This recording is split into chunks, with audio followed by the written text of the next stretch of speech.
प्राध्यापक डाक्टर जगदीश चन्द्र भण्डारीलाई म यो स्टेजमा निम्त्याउँछु।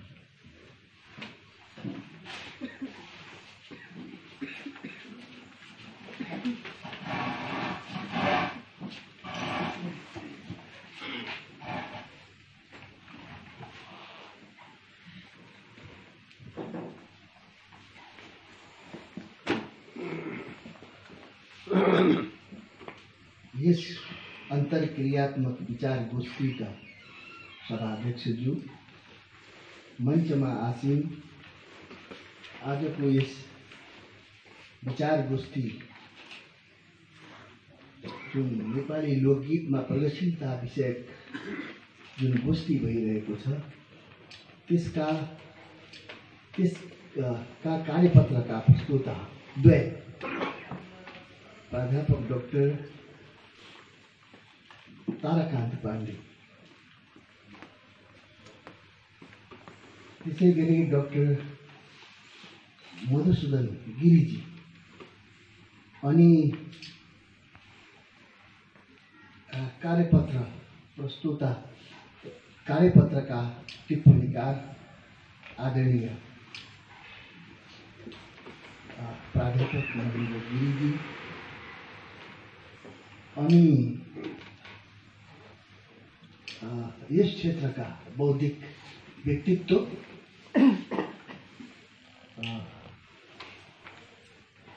चन्द्रा थानी स्मृति प्रतिष्ठानका अध्यक्ष चक्रपाणी शर्माज्यू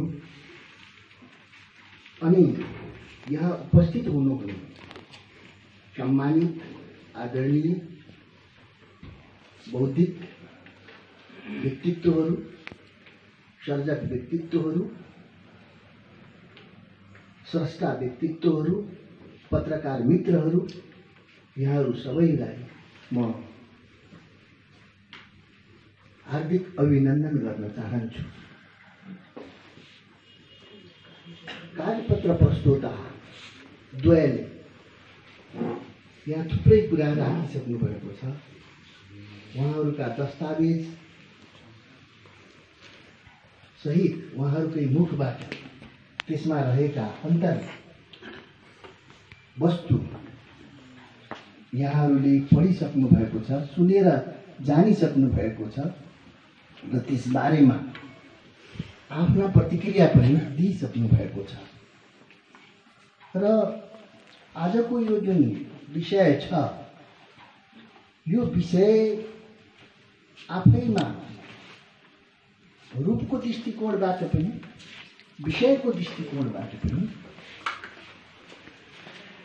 बढी खोजपूर्ण छ र यो अलिक गरुङ्गो खालको छ। किनभनेदेखि अघि मेरो मित्र कहिले काहीँ डर लाग्छ, सँगै हिँड्न पनि डर लाग्छ। यो प्राज्ञिकताको बिचमा अलिक प्रतिस्पर्धा हुन्छ नि, दुश्मनी छ। यो भन्दाखेरि अलिकति हाम्रो दुश्मनी छ, एकदमै डर लाग्छ। उहाँले यति गम्भीर रूपमा प्रस्तुत गरिदिनु भयो कि अब म यहाँ उभिनै पर्छ र उभिरहेको छु। यो जुझ्नुपर्ने, बहसमा जुझ्नुपर्ने, प्रज्ञामा जुझ्नुपर्ने, विचारमा जुझ्नुपर्ने र सँगसँगै हिँड्नुपर्ने यो हाम्रो आवश्यकता पनि छ र यो मिठास पनि छ, मजा पनि छ। त्यसै गरी मधुसूदनजीले पनि कार्यपत्र प्रस्तुत गर्नुभयो, जो मित्र हुनुहुन्छ। उहाँले पनि गहन अध्ययन गरेर शोध शैलीमा प्रस्तुत गर्नुभएको छ र यसको सिद्धान्तका बारेमा, यसको उद्भवको बारेमा र विकास क्रमका बारेमा, आदिम युग, दासयुग, सामन्त युग, पछिल्लो यो कालावधिसम्म लोकगीतले कसरी स्वप्निल गतिमा कसरी यहाँसम्म आइपुग्यो, त्यसका कष्टकर यात्राहरू के रहे, आफूलाई परिमार्जन गर्नमा पनि र आफूलाई स्थापित गर्नमा पनि भन्ने कुरा उहाँले राखिसक्नु भएको छ। त्यसै गरी डाक्टर मधुसूदन गिरिजीले कर्णाली भेगमा प्रचलित जुन लोकगीतहरू छन् तिनका अन्तर्य के छन्, तिनका प्रवृत्तिहरू के छन् र तिनका दिशाहरू के हुन्, त्यसले एउटा कस्तो जीवनको प्रतिबिम्बन गरिरहेको छ भन्ने कुरा पनि उहाँले केही साक्ष्यताका आधारमा साक्ष्यका साथ राख्नु भएको छ। त्यसै गरी डाक्टर पाण्डेले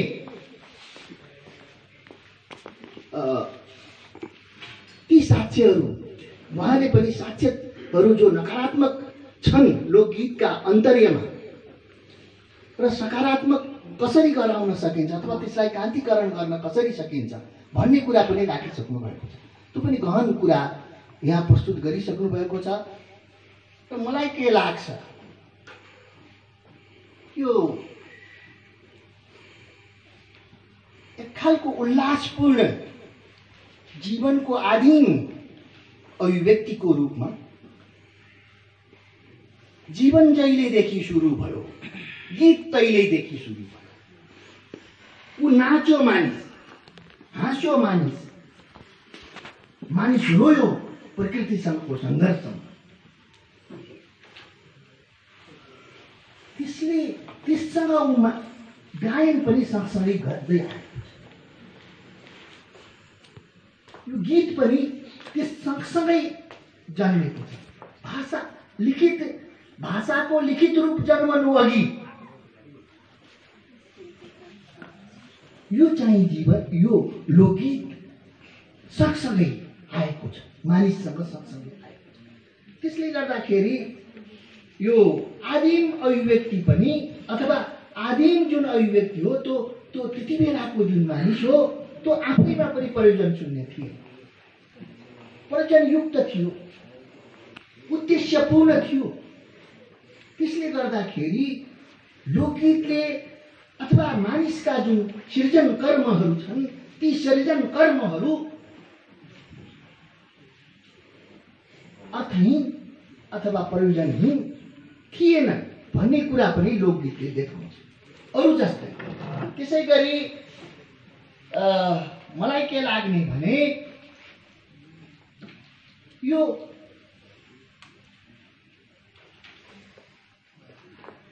लोकगीत अथवा मानिसमा के हुन्छ, प्रेम हुन्छ, बिहान आउँछ, बेलुका आउँछ, बसन्त आउँछ, बर्खा आउँछ, प्रकृतिका अनेक रङ्गहरूसँग मानिस सँगसँगै हिँड्छ।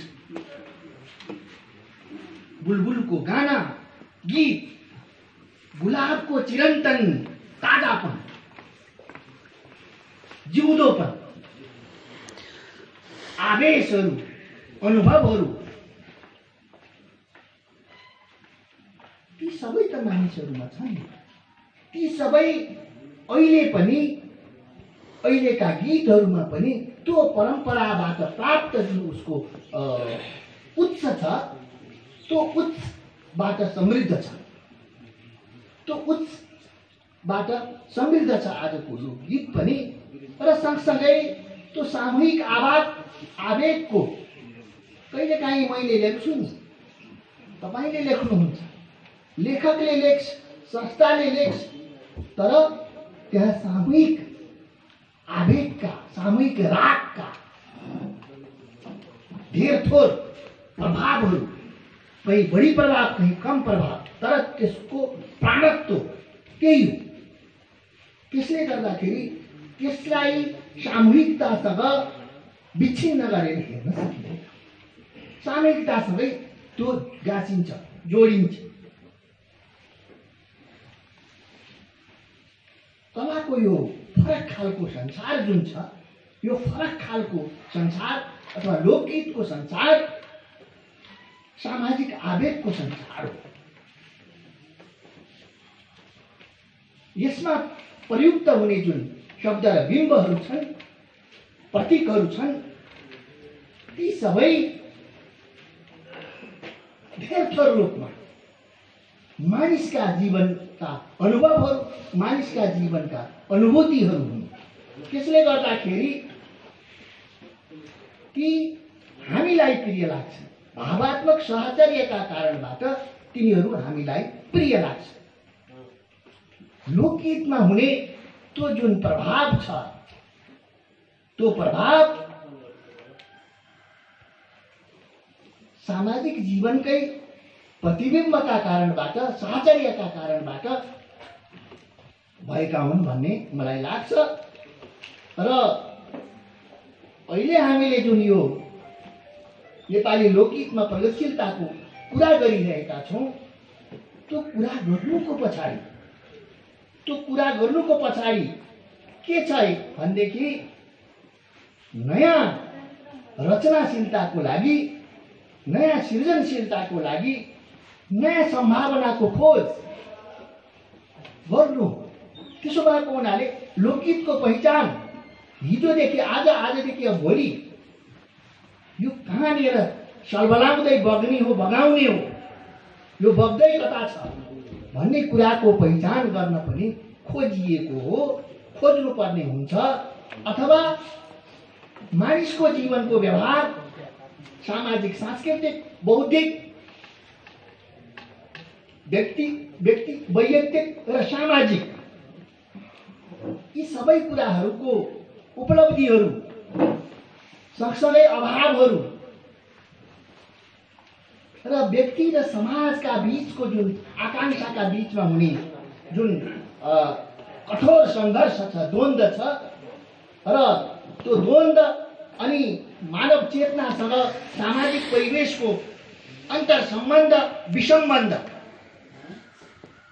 को बोध गर्नु अनि यो वर्तमानको जुन एक खालको विलुप्तताबाट जुन त्रासद स्थिति छ, त्यो त्रासद स्थितिबाट समृद्ध जीवनको, सुखी जीवनको लयतर्फ अग्रसर हुनु नै हो।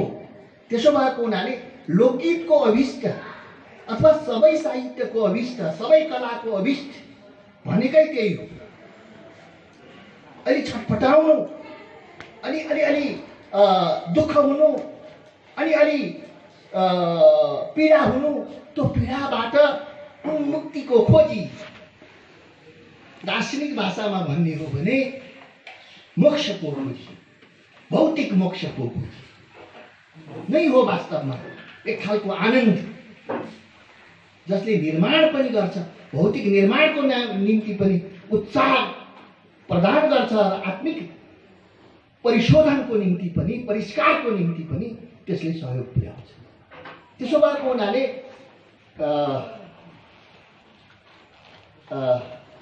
अहिलेको लोकगीतको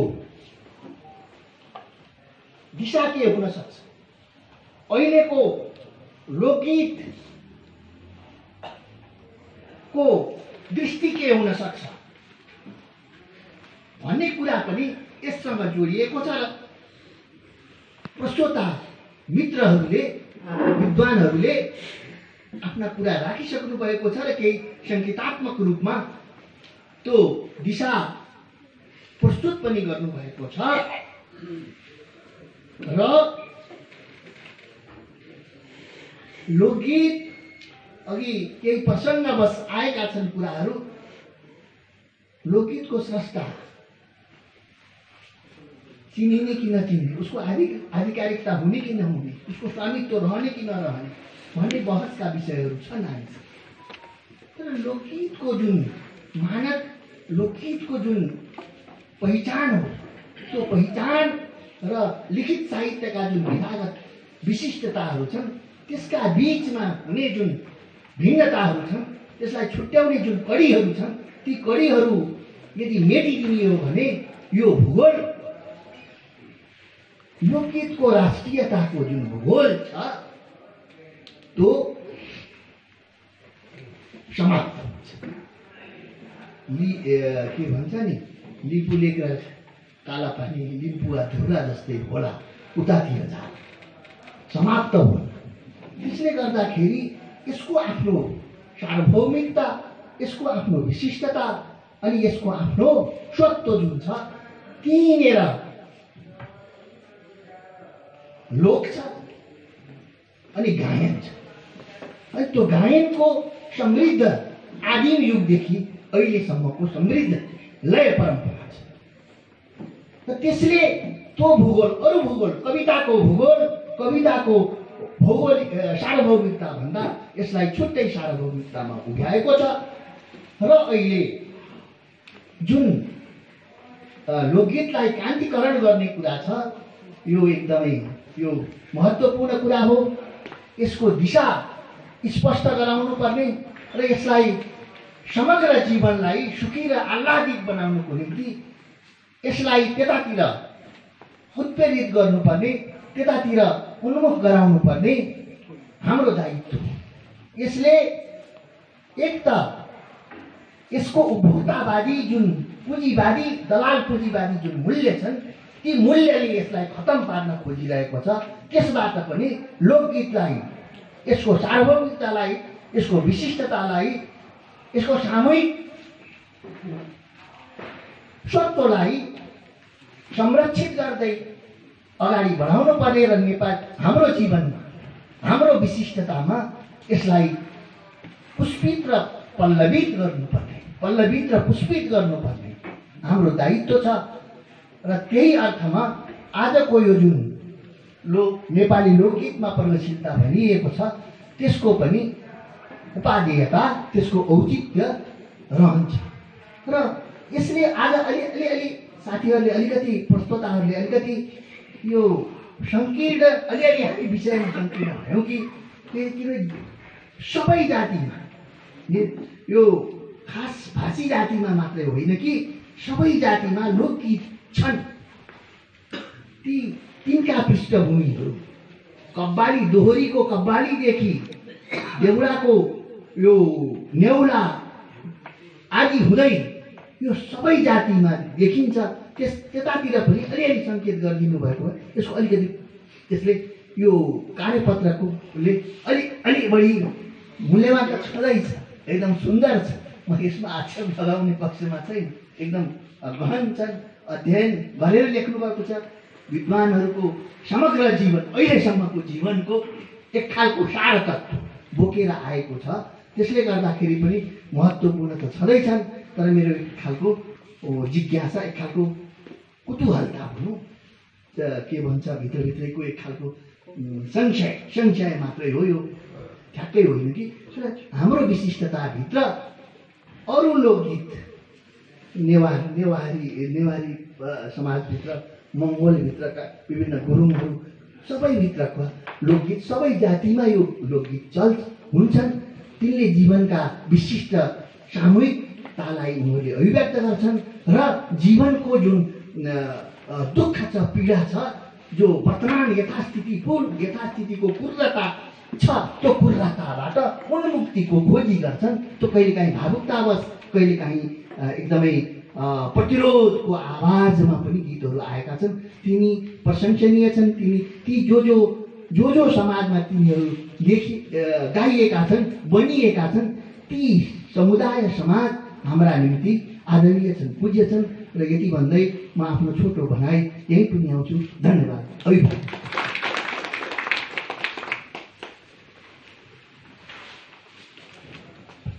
धन्यवाद प्राध्यापक डाक्टर जगदीश चन्द्र भण्डारी। आजका टिप्पणीकार, अन्तिम टिप्पणीकार हुनुहुन्छ।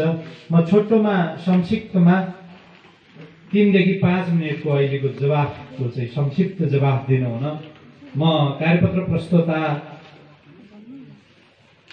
मार्क्सवादी समालोचक हर्कबहादुर शाही स्मृति प्रतिष्ठानका उपाध्यक्ष तथा आजका टिप्पणीकार डाक्टर मधुसूदन गिरीलाई 3 देखि 5 मिनटभित्र जवाफ दिन मैले हार्दिक अनुरोध गरेँ। धन्यवाद। त्यो बुढो बनाइदिनु भयो, यसको लागि पनि धन्यवाद। म त्यहीँ आउँछु भनेको थिएँ, यहीँ भन्नुभयो। यो सबै जवाफ दिँदाखेरि त 1 घन्टा पनि सकिँदैन। 3 मिनटबाट 5 मिनट भन्नुभएको छ। 1-2 मिनट अतिक्रमण भयो भने क्षमा चाहन्छु। सर्वप्रथम त मेरो यहाँहरूसँग केही गएको यो कार्यपत्र पनि करेक्सन नभएको कपी गएको छ, प्रुफ हेर्न नपाएको कपी गएको छ, त्यहाँ केही सफल भएको छ। अनि आज यहाँ टिप्पणीकारज्यूहरू नयाँ सदस्य गुरु महेन्द्र प्रसादज्यू, आदरणीय प्राध्यापक डाक्टर जयचन्द्र सर, उहाँहरूले र यहाँहरूबाट यहाँहरूले गरेका टिप्पणीहरूमा म मेरो शिर निहुराउँदै म स्वीकार गर्छु। यहाँहरूका सबैकाहरू म सहमत छु त्यसमा। त्यति हुँदाहुँदै पनि ती कुराहरू भन्नुपर्ने जस्तो पनि लाग्छ। सर्वप्रथम त अब भन्नैपर्ने केही कुराहरू मदनाथ सरले मराठा सरले भन्नुभयो। अब त्यो क्षेत्रका त्यो मध्यकालीन गीतहरू आएन भन्नुभयो। छन् ती गीतहरू नभएका होइन, मैले नभएको सानो 13-14 कागजहरू पनि त्यसरी दिन सम्भव नभएर नराखेको हुँ। एउटा किताबै भयो भने त्यसरी आउन सक्छन्। जस्तो अब झम्पन जाड राज्यच्युत भएपछिको गीत छ, झम्पनको रातो पाखी रातिकाली धागी, शेर मांस खाने झम्पन कोदेलीटा लागि भन्ने गीतहरू छन्। ती त्यस्ता थुप्रै छन्। सरले अध्ययन गर्नुभयो, त्यसले कुरा निकाल्नुभयो, त्यसका लागि धन्यवाद। अब अरू यहाँ योजना साईजीको उसमा थियो, धेरै कुराहरू भन्नुपर्ने थियो। अहिले मैले सम्भव भएन, म यो त्यसै कारणले म क्षमा चाहन्छु। अहिले सबै उत्तर दिन सकिनँ मैले। अब लामो छ, त्यसैले अलिकति अब भीम भण्डारीले भन्नुभएको, भीमा भण्डारी हुनुहुन्छ कि कसो हुनुभयो, गीतका सन्दर्भमा अलिकति कुराहरू भन्नै पर्ने कुराहरू के छ भने केलाई गीत भन्नुभयो। सर्वप्रथम त त्यो लोकतत्त्व छ कि छैन त्यस आधारमा लोकसाहित्य भन्ने, र लोकतत्त्व छ भनेदेखि त्यसलाई लोकगीत भन्ने, छैन भनेदेखि लोकलयमा रचित रचना भन्ने। किनभने कसैले कोठामा रचेर गरेको हुनसक्छ, त्यसैले लोकलयका रचना भन्न सकिन्छ, लोक गीत अथवा लोकसाहित्य भन्न नसकेला। त्यस्तै थुप्रै कुराहरू छन् भन्नुपर्ने कुराहरू। अब त्यसका अरू केही कुराहरू म भन्न सकिनँ अहिले। के मात्र भन्न चाहन्छु भने स्रष्टापरक अध्ययनका सन्दर्भमा अलिकति कुरा भन्नुपर्ने आवश्यकता महसुस गरेको छु। वेद पनि ऋचाबद्ध नभएको भए रहन्थ्यो कि रहन्नथ्यो, त्यसको अस्तित्व रहन्थ्यो कि रहन्नथ्यो, त्यसबारे सोच्नुपर्छ होला। र त्यसका अतिरिक्त प्राचीन कालका पूर्व मध्यकालका गीतहरू किन भेटिएनन्? त्यति बेलाका अब अघि योन साईले भन्नुभएको थियो अथवा अरू कोले भन्नुभएको थियो, अब त्यति बेलाका शासकहरूसँग सम्बन्धित वंशावलीहरू सुरक्षित छन्। जितारी मल्लको भारत सुरक्षित छ, भिपु मल्लको चाँचरी सुरक्षित छ, किनभने ती शासकहरू त्यति बेलाका राजा महाराजाहरूसँग सम्बद्ध भएको हुनाले बचे। लोकजीवनको त्यो थिएन। लिखित साहित्यको परम्परा त्यति यदि सृजनापरक स्रष्टापरक अध्ययन भइदिएको भए र तिनले आफ्नो रचना भन्न पाउने भए, सङ्कलन गरेर सुरक्षित गर्न पाउनु भएका ती रचना हराउने थिएनन्। त्यस कारणले तिनमा एक त स्रष्टापति न्याय भएन, त्यसमा सृजनापति पनि न्याय भएको छैन, ती लोक हराएर गए। त्यस कारणले मैले खोज्दै जाँदाखेरि के हो भने शास्त्रीय परम्परामा लिखित साहित्यलाई लिखित साहित्य भनिन्छ, अरू शिष्ट साहित्य भनिन्छ, अरूलाई लिएको छैन। त्यसको अर्थ अशिष्ट साहित्य हो भन्ने जस्तो देखिन्छ। तर लिखित साहित्यमै कति अशिष्टता छ त्यो कुरो अध्ययन विवेचना गर्ने भन्ने सक्ने कुराहरू हो। र मैले त सोचेको थिएँ यो शास्त्रीय परम्पराले लोकसाहित्यलाई त्यसरी उपेक्षा गरेर त्यसलाई त्यसको अस्तित्व त्यो रूपमा प्रतिस्थापित हुन नदिनका लागि यो गरिएको भन्नेमा मेरो ठम्मे थियो। पछि अलिअलि अध्ययन गर्दै जाँदाखेरि के जस्तो लाग्यो भने जब कृषि युगमा आइसकेपछि जब सबै सामूहिक सम्पत्तिहरू वैयक्तिकरण भए, सबै कुराहरू वैयक्तिकरण भए, त्यति बेला अरू सबै कुराहरू वैयक्तिकरण भएछन्। यो लोक साहित्य सम्पदा, यो लोक संस्कृतिका सम्पदाका कुराहरू वैयक्तिकरण भएछन्, यो सामूहिक रूपमै रहेछन् भन्ने मलाई लाग्छ समाजशास्त्री हिसाबले हेर्दाखेरि।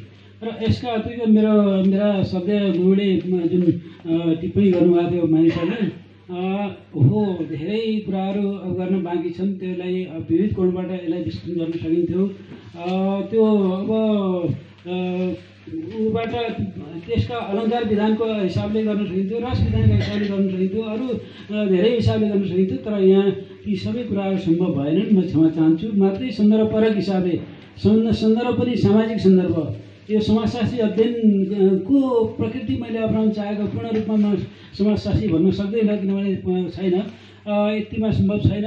समाजशास्त्री ढङ्गले त्यो सन्दर्भपरक अध्ययन, त्यो सामाजिक सन्दर्भपरक अध्ययन मात्रै मैले गरेको हुनाले सामान्य टिप्पणी दिएँ। त्यसका अर्थमाले पुऱ्याउनु पर्ने सबै यो ठाउँ बाहिरका अरू सबैलाई बुझ्ने किसिमले सन्दर्भ सबै अझै व्याख्या गर्नुपर्थ्यो, त्यो मैले भ्याएन यो सानो लेखमा। त्यसैले म यहाँहरूसँग सबैमा क्षमा चाहन्छु। मेरा सबै अपूर्णताहरू जे छन् त्यो मेरो हो। यहाँहरूले जे राम्रो कुराहरू भनिदिनु भयो यसको लागि म आभार प्रकट गर्दै म यहाँहरूबाट बिदा हुन्छु। धन्यवाद। धन्यवाद सर। त्यसै गरी अर्का कार्यपत्र प्रस्तोता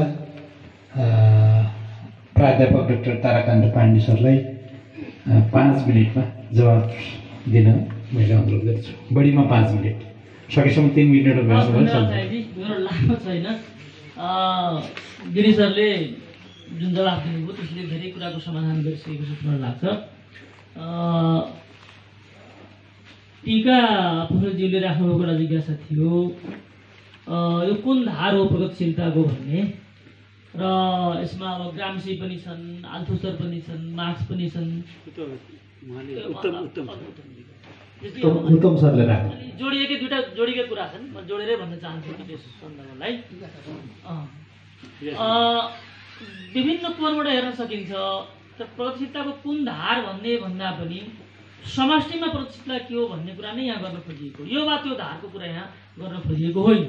र त्यो मूल धार प्रगतिशीलता मूलतः के हो भन्ने सन्दर्भमा मैले अघि पनि भनेर फेरि पनि कुरामा प्रश्न पार्न चाहन्छु। जीवनप्रतिको प्रेम, श्रमप्रतिको प्रेम, सङ्घर्षको चेतना, जुन चिजले हामीलाई जीवनलाई अगाडि बढाउन, जीवनलाई झन् सुन्दर बनाउन, जीवनलाई पूर्ण बनाउन, मान्छे पूर्ण छैन र मान्छेको जीवनको उद्देश्य नै के हुन्छ भने सकेसम्म त्यसले आफूलाई पूर्ण बनाउने, पूर्ण रूपमा रचनाका माध्यमबाट व्यक्त पनि गर्ने हो, उत्पादनमा पनि उसले आफूलाई पूर्णता व्यक्त गर्ने प्रयास गर्छ र आफूलाई पूर्ण बनाउने, आफूलाई सुन्दर बनाउने प्रयास। र यो प्रयास लोक साहित्यमा सामूहिक रूपमा हुन्छ कि सामूहिक अनुष्ठान हो। गिरिसरले भनिसक्नु व्यक्ति लेखक त हुनसक्छ, यहाँ व्यक्तिगत लेखनको कुरा पनि आयो, स्रष्टा पनि होला, त्यो एउटा पाटो हो। तर मूलतः लोकगीत र लोक साहित्य भनेको सामूहिक अनुष्ठान हो, सामूहिक सृजनाको भाव अथवा सामूहिक प्रस्तुति, सामूहिक गायन। त्यसको भएन भने त्यो लोक तत्त्व त्यहाँ रहँदैन। त्यसो भएको हुनाले सामूहिक रूपमा जीवनलाई सुन्दर बनाउने, जीवनलाई पूर्ण बनाउने प्रयासमा जुन जुन कुरा सहयोगी हुन्छन् ती सबै प्रगतिशील कुरा। र त्यसरी साझा सन्दर्भमा, समष्टि सन्दर्भमा प्रगतिशीलतालाई हेर्नुपर्छ भन्ने मलाई लाग्छ।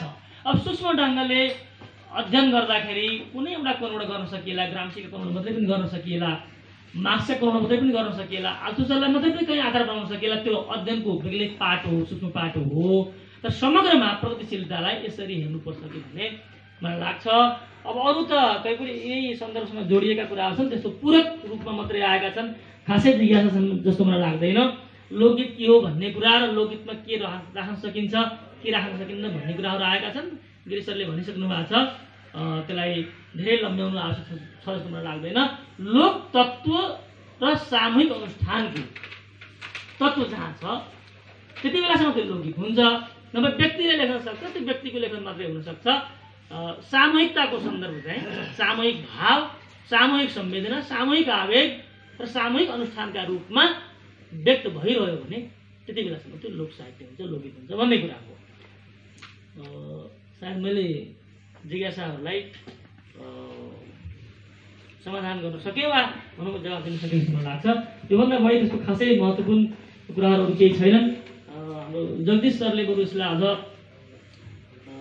वर्गीकृत रूपले, अझ सूक्ष्म रूपले स्पष्ट पार्न सकेको भए अझ राम्रो हुन्थ्यो भन्ने कुरा गर्नुभएको हो। त्यो ठिकै छ। यसलाई फेरि परिष्कार गर्ने सन्दर्भमा यसमा अपुग भएका कुराहरूलाई अझ पूर्ण बना। हजुर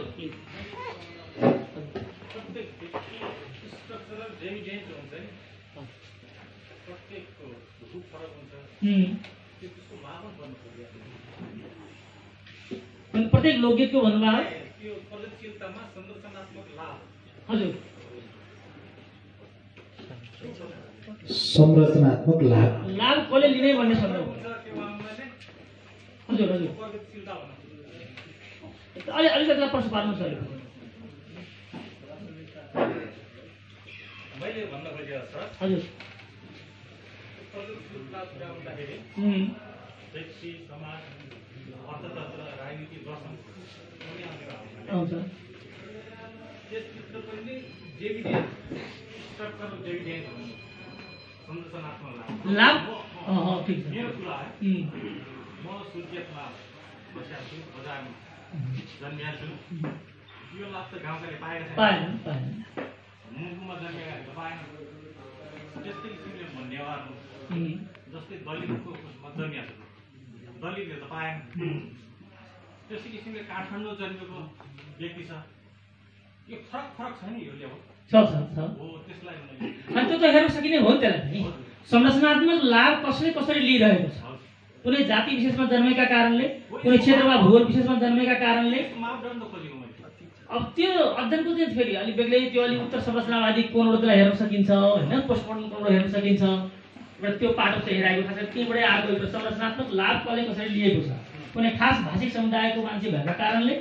कुनै खास जातिको कारणले कुनै खास क्षेत्रमा जन्मेका कारणले काठमाडौँ बोल्नु सुदूर पूर्व पश्चिममा कोही मान्छे होला होइन खास लिङ्गका कारणले पुरुष हुनुका कारणले पुरुषले संरचनात्मक लाभ बढी लिन्छ महिला हुनुका कारणले संरचनात्मक लाभबाट वञ्चित हुन्छ यो पनि हेराएको पाटो त हो ठिक छ अनि यसमा त त्यो संरचनात्मक लाभ अनुचित ढङ्गले अथवा विभेदकारी ढङ्गले जसले लिएको छ त्यो लिएको सन्दर्भमा लोकगीतमा कसरी आयो त्यसलाई उद्घाटन गर्न सकियो भने त्यो हेराइ पनि प्रतिष्ठिताभित्र आएको हो धन्यवाद अथवा यसो भनौँ त्यसलाई त्यहाँभित्र जीवनलाई अगाडि बढाउने र जीवनलाई पश्चिगामी बनाउनेलाई स्थितिमा राख्ने तत्त्वका बिचमा सङ्घर्ष कस्तो छ त्यो कुरा कसरी त्यहाँ आएको छ कुन चाहिँ पक्ष त्यसको अग्रगामी हो कुन चाहिँ पक्ष पश्चिगामी हो त्यसरी अध्ययन गर्न सकियो भने त्यो प्रतिष्ठित प्रकारको अध्ययन हुन्छ भन्ने मेरो जवाब हो धन्यवाद तारा सर अफ गरिदिनु होला माइक्रोफोन म अब कविताको अर्को पाटोमा बाट एउटा कविता र त्यहाँको रचना लिन खोज्दैछु म आफ्नो रचना वाचन गर्दिनँ साहित्यकार कवि एमपी पाण्डेलाई म हार्दिक अनुरोध गर्दछु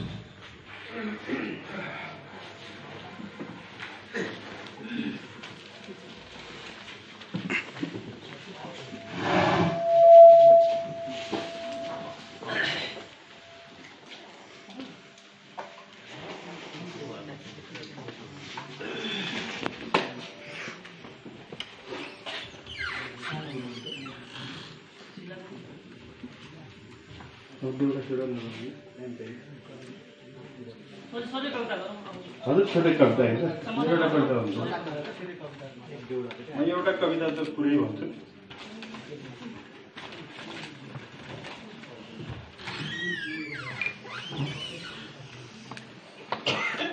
अभिवादन सम्पूर्ण यहाँ उपस्थित यो कोरमा उपस्थित सम्पूर्ण आदरणीय मनहरू यहाँहरू आइदिनु भएको कारणले यो कार्यक्रम सम्पन्न भयो पहिलो धन्यवाद पहिलो आभार यहाँहरू सम्पूर्ण तल बस्नु भएका दाजुभाइ दिदीबहिनीहरूप्रति त्यसपछि यस सभाका सभा अध्यक्ष यहाँ उपस्थित सम्पूर्ण साहित्यिक मनहरू र नेपाली लोकगीतमा प्रगतिशीलता विषय यस गोष्ठीमा यसको टिप्पणी समालोचना अथवा यसका अन्तर्वस्तुहरू के हो त नेपाली लोकगीतमा हामी कसरी अगाडि बढ्न सक्छौँ लोकगीतलाई लोकको गीत कसरी बनाउन सकिन्छ लोकगीत वास्तवमा लोकको कसरी हुन्छ भन्ने विषयमा टिप्पणी उठाउनु आउनुभएका अथवा विषय प्रवाह गर्न आउनुभएका सम्पूर्ण हाम्रा अतिथिगणहरूमा हार्दिक अभिवादन सहित म सिधै मेरो कवितातिर जान्छु यो पनि यही प्रगतिवाद र पुरातनवादी संस्कृति बीचको एउटा बिम्ब मैले समेटेको छु मेरो कविताको शीर्षक छ गधा मुक्ति र वेश्यावाद मैले कविता सुरु गरेँ रातम्मे हुन खोज्दै थियो बुधबारे बजार राताम्य हुन खोज्दै थियो बुधबारे बजार, बाटोको डिलमा भर्खर भर्खर फुल्दै गरेका लालुपातेका पोथ्राहरूमा लोभ लाग्दो गरी चढेको लाली सँगसँगै लालुपातेका पोथ्राहरूमा लोभ लाग्दो गरी चढेको लाली सँगसँगै उही उस्तै मुस्कान थियो जुठा भाँडा मार्दै गरेको जवान जुठेको जुङ्गाको रेखीमुनि। जवान जुठेको जुङ्गाको रेखीमुनि हिजो भर्खर मरे मुक्ति बाँचे संसारको शपथ खाएर रातो मान्छे भएको। हिजो भर्खर मरे मुक्ति बाँचे संसारको शपथ खाएर रातो मान्छे भएको। सायद दिउँसै सपना देख्दो होला, सायद दिउँसै सपना देख्दो होला रातो संसार र वर्गहीन समाज। सायद दिउँसै सपना देख्दो होला रातो संसार वर्गहीन समाजको। मानौ उसको उचाइ समान हुनेछ, मानौ उसको उचाइ समान हुनेछ ऊभन्दा थोरै अग्लो मालिकको टाउको छिराएपछि। मानौ उस समान हुनेछ ऊभन्दा थोरै अग्लो मालिकको टाउको छिराएपछि।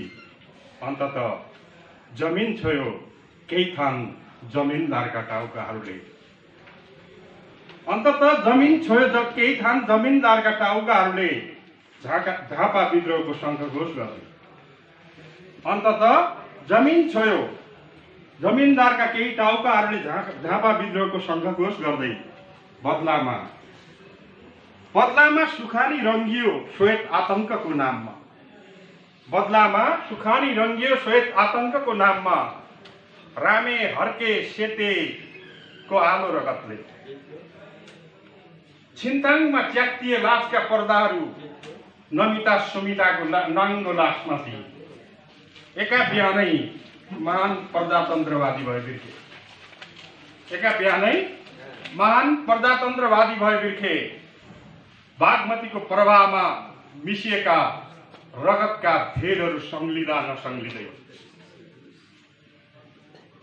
नैले जङ्गल पस्यो असन्तुष्ट भएर। नैले जङ्गल पस्यो असन्तुष्ट भएर अझै निभेको छैन दुनै खारा होली मङ्गल सेनको आगो। अझै निभेको छैन दुनै खारा होली मङ्गल सेनको आगो। पुरै मधेस सल्कियो सङ्घीय गणतन्त्रको पराल बालेर। संसारभरिका साम्राज्यवादीहरू वैरिए सगरमाथाको फेदीमा आगो निभाउने बाहना झिकेर। गर्भमै थिए पश्चिमाहरूका पश्चगामी उद्देश्यहरू। चाहँदा नचाहँदै पनि क्यान्टोनमेन्टमा कोचियो जुठेको चोखो आदर्श। चाहँदा नचाहँदै पनि क्यान्टोनमेन्टमा कोचियो जुठेको चोखो आदर्श। शक्ति राष्ट्रहरूको जुठो कोचाउँदै र बाहिरियो पनि अयोग्यताको मान पदवी भिर्यो। रातो रात ठुल्ठुला गणतन्त्रवादी भए लुरे सुरे दामिनी कामिनीहरू। केही टाठा बाठाहरूको झोलुङ्गो बन्यो रातो आदर्श। द्वन्द्वात्मक भौतिकवाद व्यक्ति उत्थानको सिँढीमा सीमित भयो। वर्ग सङ्घर्षको राजमार्ग घात प्रतिघातमा परिणत भयो। आस्थाका पहाडहरू लिलामी राखेको वस्तुभाव झैँ मर्यो। विश्वासको सगरमाथा वेश्याको श्रृङ्गार झैँ भए। वाद विचार र नीतिहरू गधालाई नुहाइदिएर गाई तुल्याउने मूर्खता मात्रै भयो। गरिब निमुखाको मुक्ति आन्दोलन अन्ततः भयो त केवल गधा मुक्ति, रह्यो त केवल वैचारिक वेश्यावाद। गधा मुक्ति र वेश्यावाद, गधा मुक्ति र वेश्यावाद जदौ। मुक्तक वाचन गरिदिनु हुन सीता हेरीलाई, गजल वाचन गरिदिनु हुन सीता हेरीलाई म अनुरोध गर्दछु। मञ्चमा उद्घोषण सम्बोधन नगरिदिनु होला, सिधै कविता।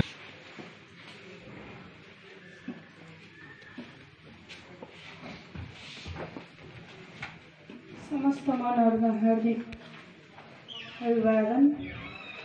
म गजल सुरु गर्छु। खास यो गजलको माहौल जम्ने ठाउँ त होइन, अग्रजहरू हुनुहुन्छ, मेरा गुरुहरू हुनुहुन्छ, म उहाँहरूलाई सुनाउन चाहन्छु। सबैलाई स्वदेशमै बस्ने स्वदेशमै बाँच्ने आश हुन्छ। सबैलाई स्वदेशमै बस्ने स्वदेशमै बाँच्ने आश हुन्छ। सिमाना बेचौँ आफैले फिर्ता गरौँ इतिहास हुन्छ। सबैलाई स्वदेशमै बाँच्ने स्वदेशमै बस्ने आश हुन्छ। सिमाना बेचौँ आफैले फिर्ता गरौँ इतिहास हुन्छ। परदेशमा चन्द्र सूर्य रुमालले पसिना पुछेको हुन्छु। परदेशमा चन्द्र सूर्य रुमालले पसिना पुछेको हुन्छु।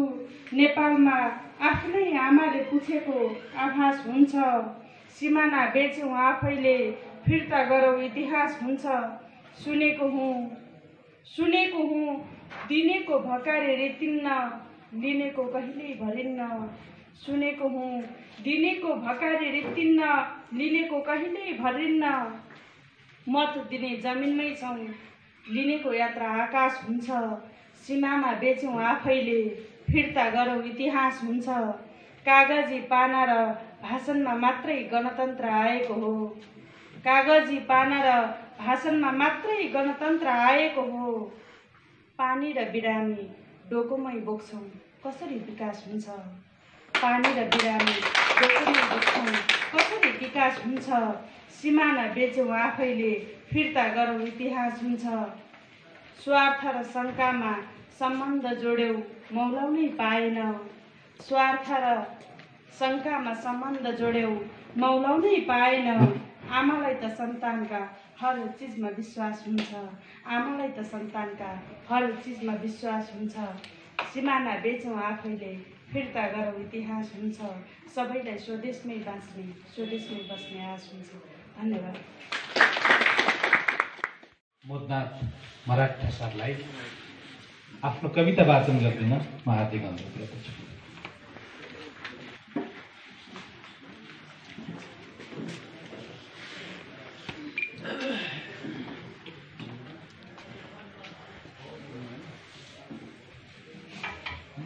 सम्बोधन यस्तोथि मेरो कविताको शीर्षक छ उज्यालोको खोजी।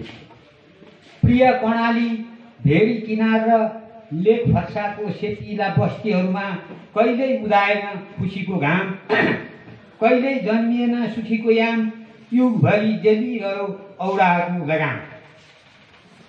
इतिहासका काला दिनहरूमा गणेश नेउपाने र गिला थापाले झर्र सल्काए चेतनाको राँको। लाठी कोइलीका आमाहरूले जोगाएर बाँडेका थिए सम्मानको फाँको। एउटा उधारो सपनाको चुना बाँधेर कर्णालीले धेरै रगत दियो प्रिय सुर्खेती। नौमुलेमा अझै छन् रगतका टाटा। अत्यास ओढेर बाँचेका छन् छिन्चुका पाटा। खिचिरहेछ चेतनाको भण्डार। फेरि पनि झुप्रा खोलाका दाजुहरूले गिरीघाटका भाइहरूले छिन्चुका पाखाबाट आगोको जुलुस निकालेर बाल्नु छ सत्यको दियालो। धन्यवाद। अनिल श्रेष्ठलाई हार्दिक अनुरोध गर्दछु।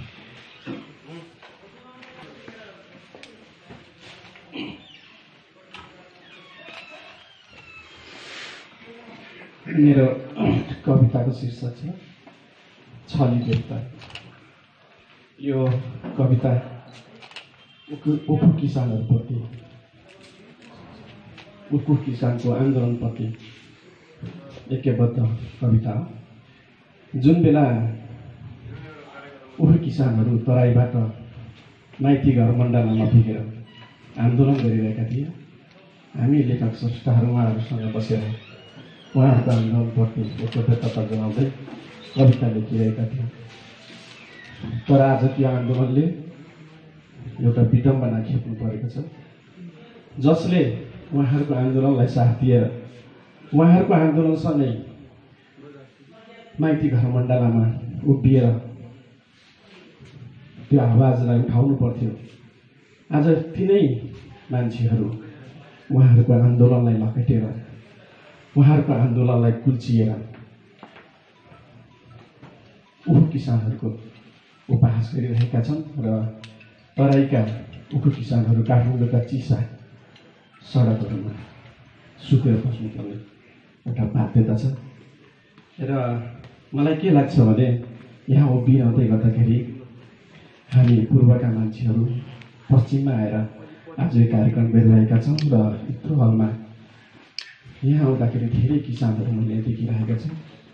सुर्खेत एउटा सहरमा बसे पनि तपाईँहरू किसानहरू हुनुहुन्छ र मलाई एउटा के प्रश्न उठिरहेको छ भने एउटा भुइँ मान्छेको आवाजलाई माइती घरमा कुल्चेर अहिले जुन हामी यहाँ छौँ भन्ने नारा, हामी यहाँ छौँ भन्नेमा चाहिँ पाना टाँसेर आन्दोलन गरेकाहरूबाट अब हुने आन्दोलनको प्राप्ति त्यो किसानहरूको लागि के? यही प्रश्नसँगै म तपाईँहरूलाई एउटा कविता सुनाउन गइरहेका छौँ। छली देवता, एकदमै छोटो छ कविता। मर्नुभन्दा बौलाउन निको भन्छन्, मर्नुभन्दा बौलाउन निको भन्छन्। सरकार तिम्रो राज्यमा म यो किसानको आँसुको कुनै मूल्य हुन भने अब म विद्रोहले बौलाउँछु। मर्नुभन्दा बौलाउन निको भन्छन्।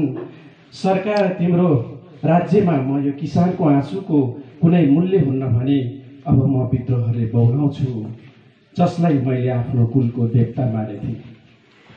हाम्रो पछि के अरे पूर्वतिर चाहिँ हामी कुल देवता भन्छौँ, तपाईँहरूले पनि के भन्छ त्यो भाषामा। जसलाई मैले आफ्नो कुलको देवता मानेथेँ र जसको अघिल्तिर सधैँ खुसीले मेरा आँखाहरू नतमस्तक रहन्थे। हामी किसानहरूलाई भ्रम परेछ, आखिर तिमी छलिरहेछौ छली देवता। सरकार अब म विद्रोहले बौलाउँछु, जेल जान्छु। हस्त सम्बोधन नगरिदिनु होला।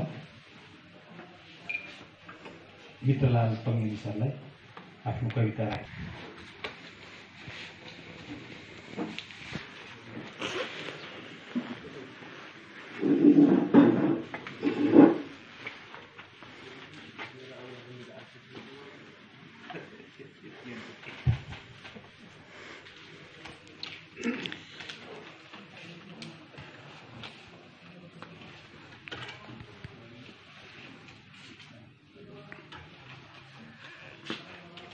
यहाँ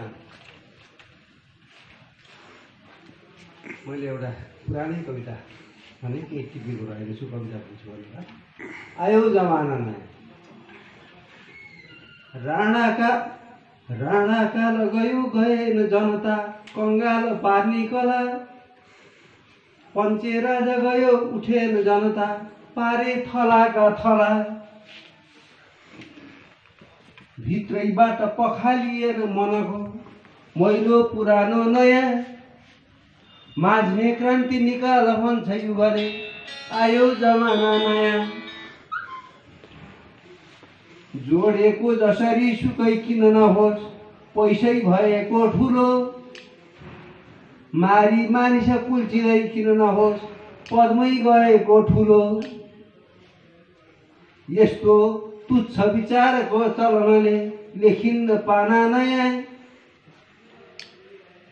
नौलो मूल्य र सिर्जना गर भनी आयो जमाना नयाँ। बस्छन् दुष्ट महाछली उपरमा, हामी तिनैका तल। चाहन्छन् तिनकै बनाऊ भजनिया, गाउँ बुढै केवल। यस्तो गर्न गए पुरस्कृत बनी पाइन्छ दाना नयाँ। हामी हिँड्न हुँदैन भाट कवि भई, आयो जमाना नयाँ। आगो लाउनुपर्छ भ्रष्टहरूका, सम्मान डढ्ने गरी। बाढी आउनुपर्छ चोर पथका, आधार लड्ने गरी। बन्छन् बल्ल समाजमा नचुहुनी, सद्भाव थाना नयाँ।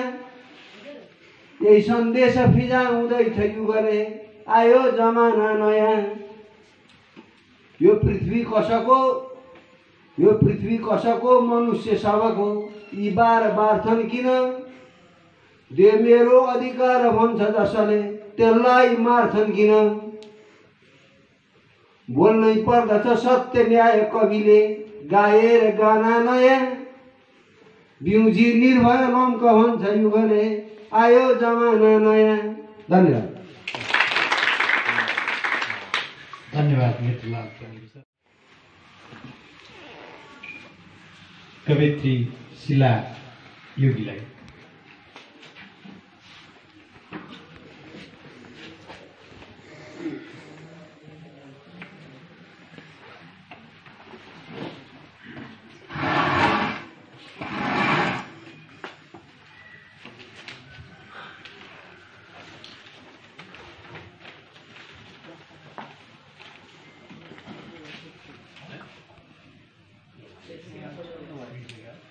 मेरो कविताको शीर्षक छ बिरालाहरू।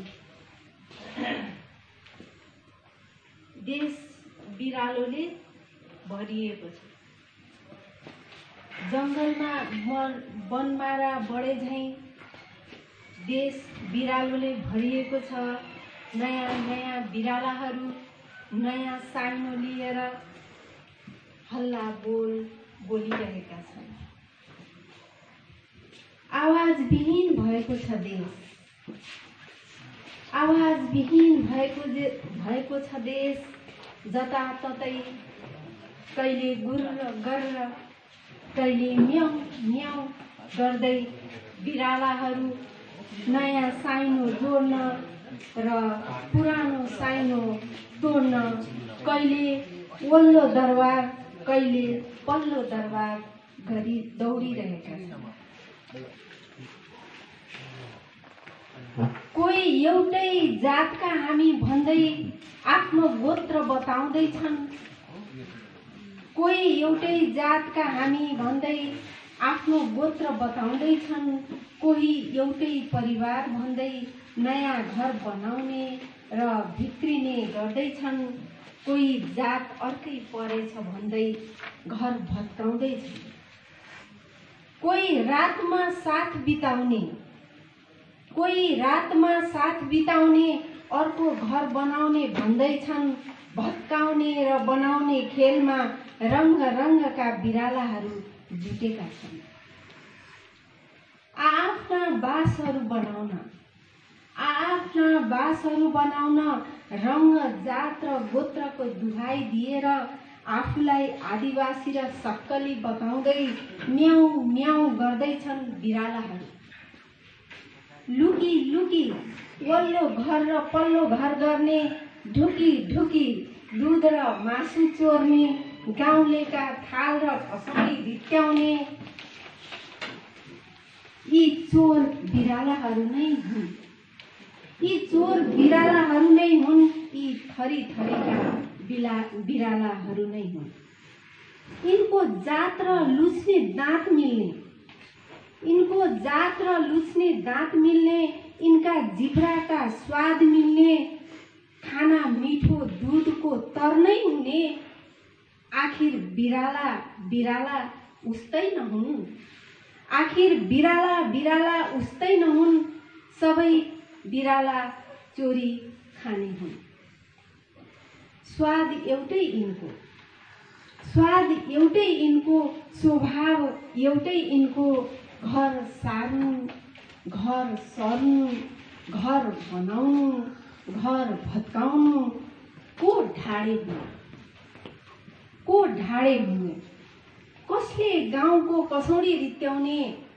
देशको आँगनमा खेल खेलिरहेका यी रङ्गी बिरङ्गी बिरालाहरू। आग्लो लगाउँ र जोगाउँ भान्साहरू, पासो थापौँ र समातौँ बिरालाहरू, पासो थापौँ र समातौँ बिरालाहरू। हस्त। धन्यवाद। कृष्ण गुरुङलाई अनुरोध गर्दछु।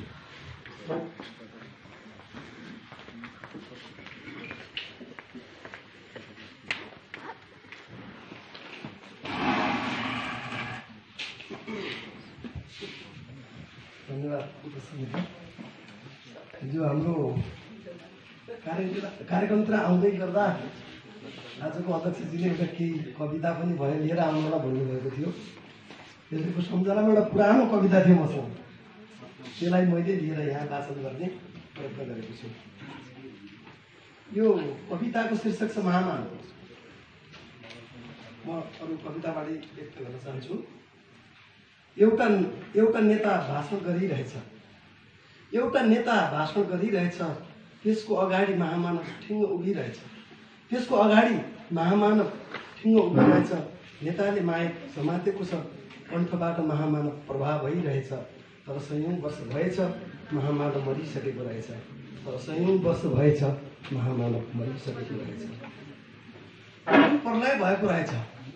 ऊ प्रलय भएको रहेछ। प्रत्येक मानिसहरूमा महामानव काया पलट भएछ। ठुलो भिडमै महामानव मानसपट्टलमा नै घुमिरहेछ। तर सयौं वर्ष भएछ महामानव मरिसकेको रहेछ। पथचिन्ह संसारमा उसकै जताततै रहेछ। दुखी माझ महामानव झगडा चाहिँ गुन्जिरहेछ। मगजमा डेरा गर्छ महामानव जीवन बिना जीवित रहेछ। र सयौं वर्ष भएछ महामानव मरिसकेको रहेछ।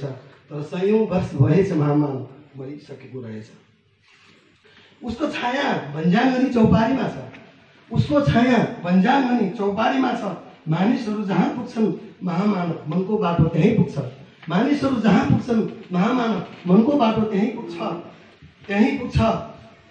अचम्मको महामानव तिमीबाट तिमीसँगै तिमीमै लुक्छ। तर सयौं वर्ष भएछ महामानव मरिसकेको रहेछ।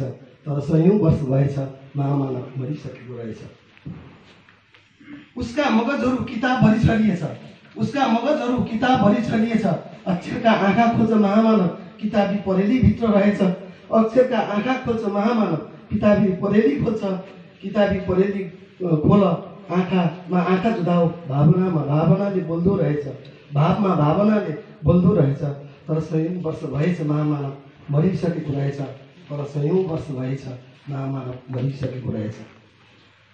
ऊ किताब भएछ झोलाभित्र छ। पाठकको मर्जीमा छ महामानव कोठीको दराजभित्र छ। जहाजमा उडिरहेछ महामानव बसमा गुडिरहेछ। तर सयौं वर्ष भएछ महामानव मरिसकेको रहेछ। ऊ झोलामा बाटो हिँडिरहेछ। अनगण्डार बस्तीमा पुग्छ महामानव अक्षरका आँखा खोल्छ। चेतनाको सङ्घारमा दीप बाल्छ महामानव झपक्क उज्यालो बल्छ।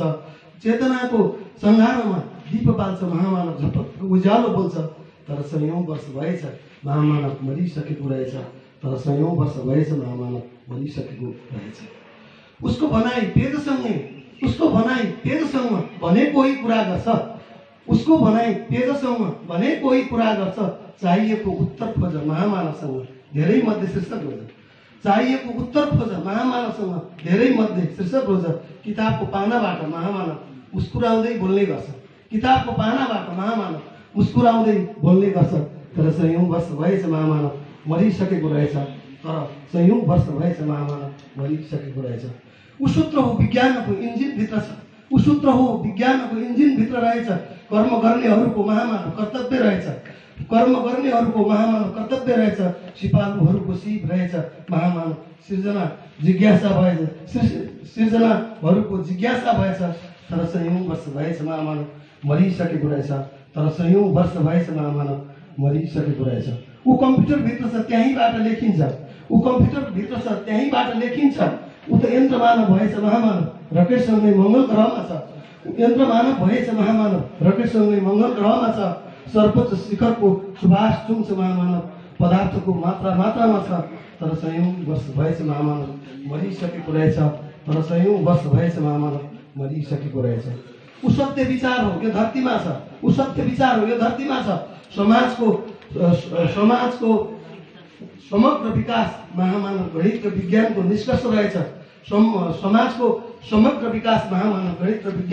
निष्कर्ष रहेछ। अनन्तदेखि अनन्तसम्म बगिरहने महामानव अमृत सागर रहेछ। तर सयौँ वर्ष भएछ महामानव मरिसकेको रहेछ, तर सयौँ वर्ष भएछ महामानव मरिसकेको रहेछ। जगतैभरि धरतीसँगै उसका छापहरू घुमिरहेछ, जगतैभरि धरतीसँगै उसका छापहरू घुमिरहेछ। रेडियोको समाचार भएछ महामानव, गाएको गीत सिर्जना कविको भएछ।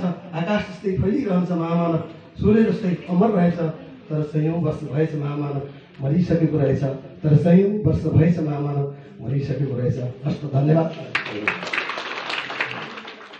कविता अघि कविताले नै दैलो उगारे, अब फेरि कविताले नै एउटा कविताको बिट मार्ने अनुमति चाहन्छु। मनको यात्रा भन्ने मैले यो यात्राको क्रममा आजभन्दा 5 दिन अगाडि लेखेको यो कविता हो। मनको यात्रा बाँकी कविताबाट। यो पिपल पाते जिब्रो, यो पिपल पाते जिब्रो मित्र जस्तो, यो पिपल पाते जिब्रो मित्र जस्तो, एकान्त बासको प्रेमी जस्तो, एकान्त बासको प्रेमी जस्तो, मन नमिलेको पराई जस्तो, रस स्वादन गर्ने मेसिन जस्तो, रस स्वादन गर्ने मेसिन जस्तो, आफ्नो झोला भर्ने घुमन्ते जस्तो, आफ्नो झोला भर्ने घुमन्ते जस्तो, मनभित्रको बह मेट्ने साधन जस्तो, मनभित्रको बह मेट्ने साधन जस्तो, उकालीको पटाई मार्ने चौतारी जस्तो, कहिले कसो नेता जस्तो, कहिले कसो नेता जस्तो, कहिले बिरामी परेकाको डाक्टर जस्तो, कहिले बिरामी परेकाको डाक्टर जस्तो, कहिले गरिबका झुपडीको व्यवस्थापक जस्तो, कहिले गरिबका झुपडीको व्यवस्थापक जस्तो। यो मनको यात्रा कस्तो कस्तो, यो मनको यात्रा कस्तो कस्तो।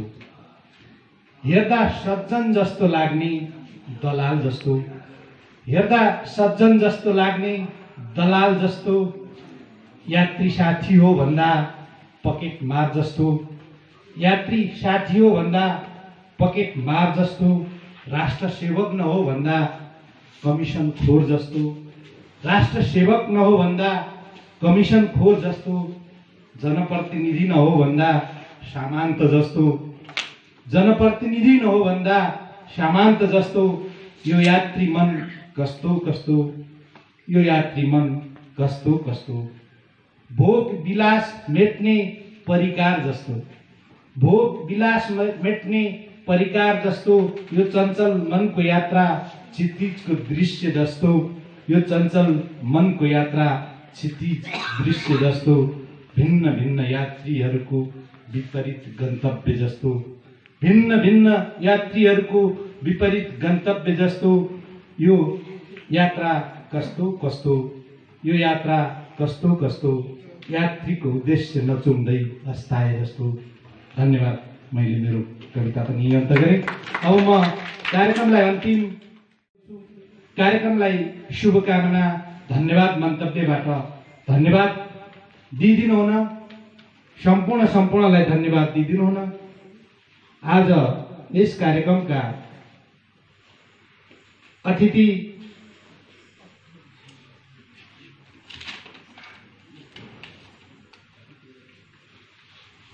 चन्द्राथानी स्मृति प्रतिष्ठानका अध्यक्ष चक्रपाणी शर्मालाई म हार्दिक अनुरोध गर्दछु।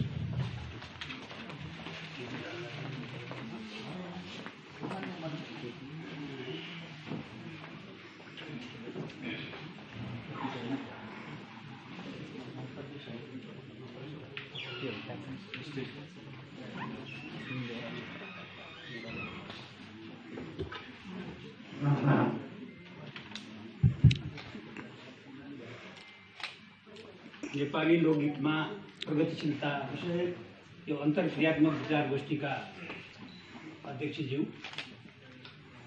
मञ्चमा बस्नुभएका कार्यपत्र प्रस्तोता विद्वान मित्रहरू र योजना समीक्षक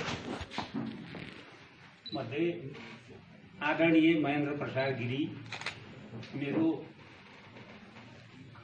शैक्षिक र राजनीतिक गुरु पनि हुनुहुन्छ। मैले उहाँलाई त्यो किसिमले सम्मान गरेँ। अर्को समीक्षक प्राध्यापक डाक्टर भण्डारीजी मेरो आनन्दी मित्र हुनुहुन्छ र कार्यपत्र प्रस्तुता दुवैजना मित्रहरू डाक्टर ताराकान्त पाण्डे र डाक्टर मधुसूदन गिरी मेरा मित्र हुनुहुन्छ। उहाँहरूले धेरै मेहनत गरेर आजको यो कार्यक्रमलाई अत्यन्त सारगर्भित र महत्त्वपूर्ण बनाउनु भएको छ र धेरै विचारहरू मन्थन भएका छन् र त्यसमा तपाईँहरूले पनि धेरै चाहिँ उहाँहरूलाई थप सुझावहरू दिनुभएको छ र यो कार्यक्रम धेरै सफल भएको छ भन्ने मलाई लाग्छ। हामी लगभग 4 घन्टादेखि यहाँ छौँ। त्यसो हुनाले यो 4 घन्टामा धैर्यतापूर्वक बसेर यो कार्यक्रम सुन्ने र यसलाई सफल बनाउने जुन भूमिका यहाँहरूले निर्वाह गर्नुभयो, म आजको यो कार्यक्रमको उद्घोषकले उद्घोषण गरे अनुसारको हिसाबले म तपाईँहरू सबैलाई धन्यवाद दिन चाहन्छु र म अलिकति यो मलाई जुन हैसियतमा आज यहाँ मञ्चमा बोलाइएको छ त्यसबारेमा मैले थोरै कुरा राखेँ। अब यो चन्द्राथानी स्मृति प्रतिष्ठानको जुन कुरो छ, चन्द्राथानी सुर्खेतमा जन्मेको एउटा समाज रूपान्तरणको आन्दोलनको अभियन्ता, साहित्यिक सांस्कृतिक र महिला आन्दोलनको एउटा अभियन्ता हुनुहुन्छ र उहाँ सुर्खेतमा जन्मिएको चेली र मेरो जीवनसँगै हुनुहुन्छ र अहिले हामीले उहाँको सम्झनामा एउटा चन्द्राथानी स्मृति प्रतिष्ठान भनेर स्थापना गरेका छौँ र यो उहाँको जन्मथलो र हाम्रो आजको यो कार्यक्रम भएको हुनाले यो कार्यक्रमबाट यसलाई सार्वजनिक रूपमा घोषणा गरौँ भनेर हामीले सल्लाह गऱ्यौँ र यो उहाँ यो इच्छुक कार्यसमितिको सदस्य पनि हो।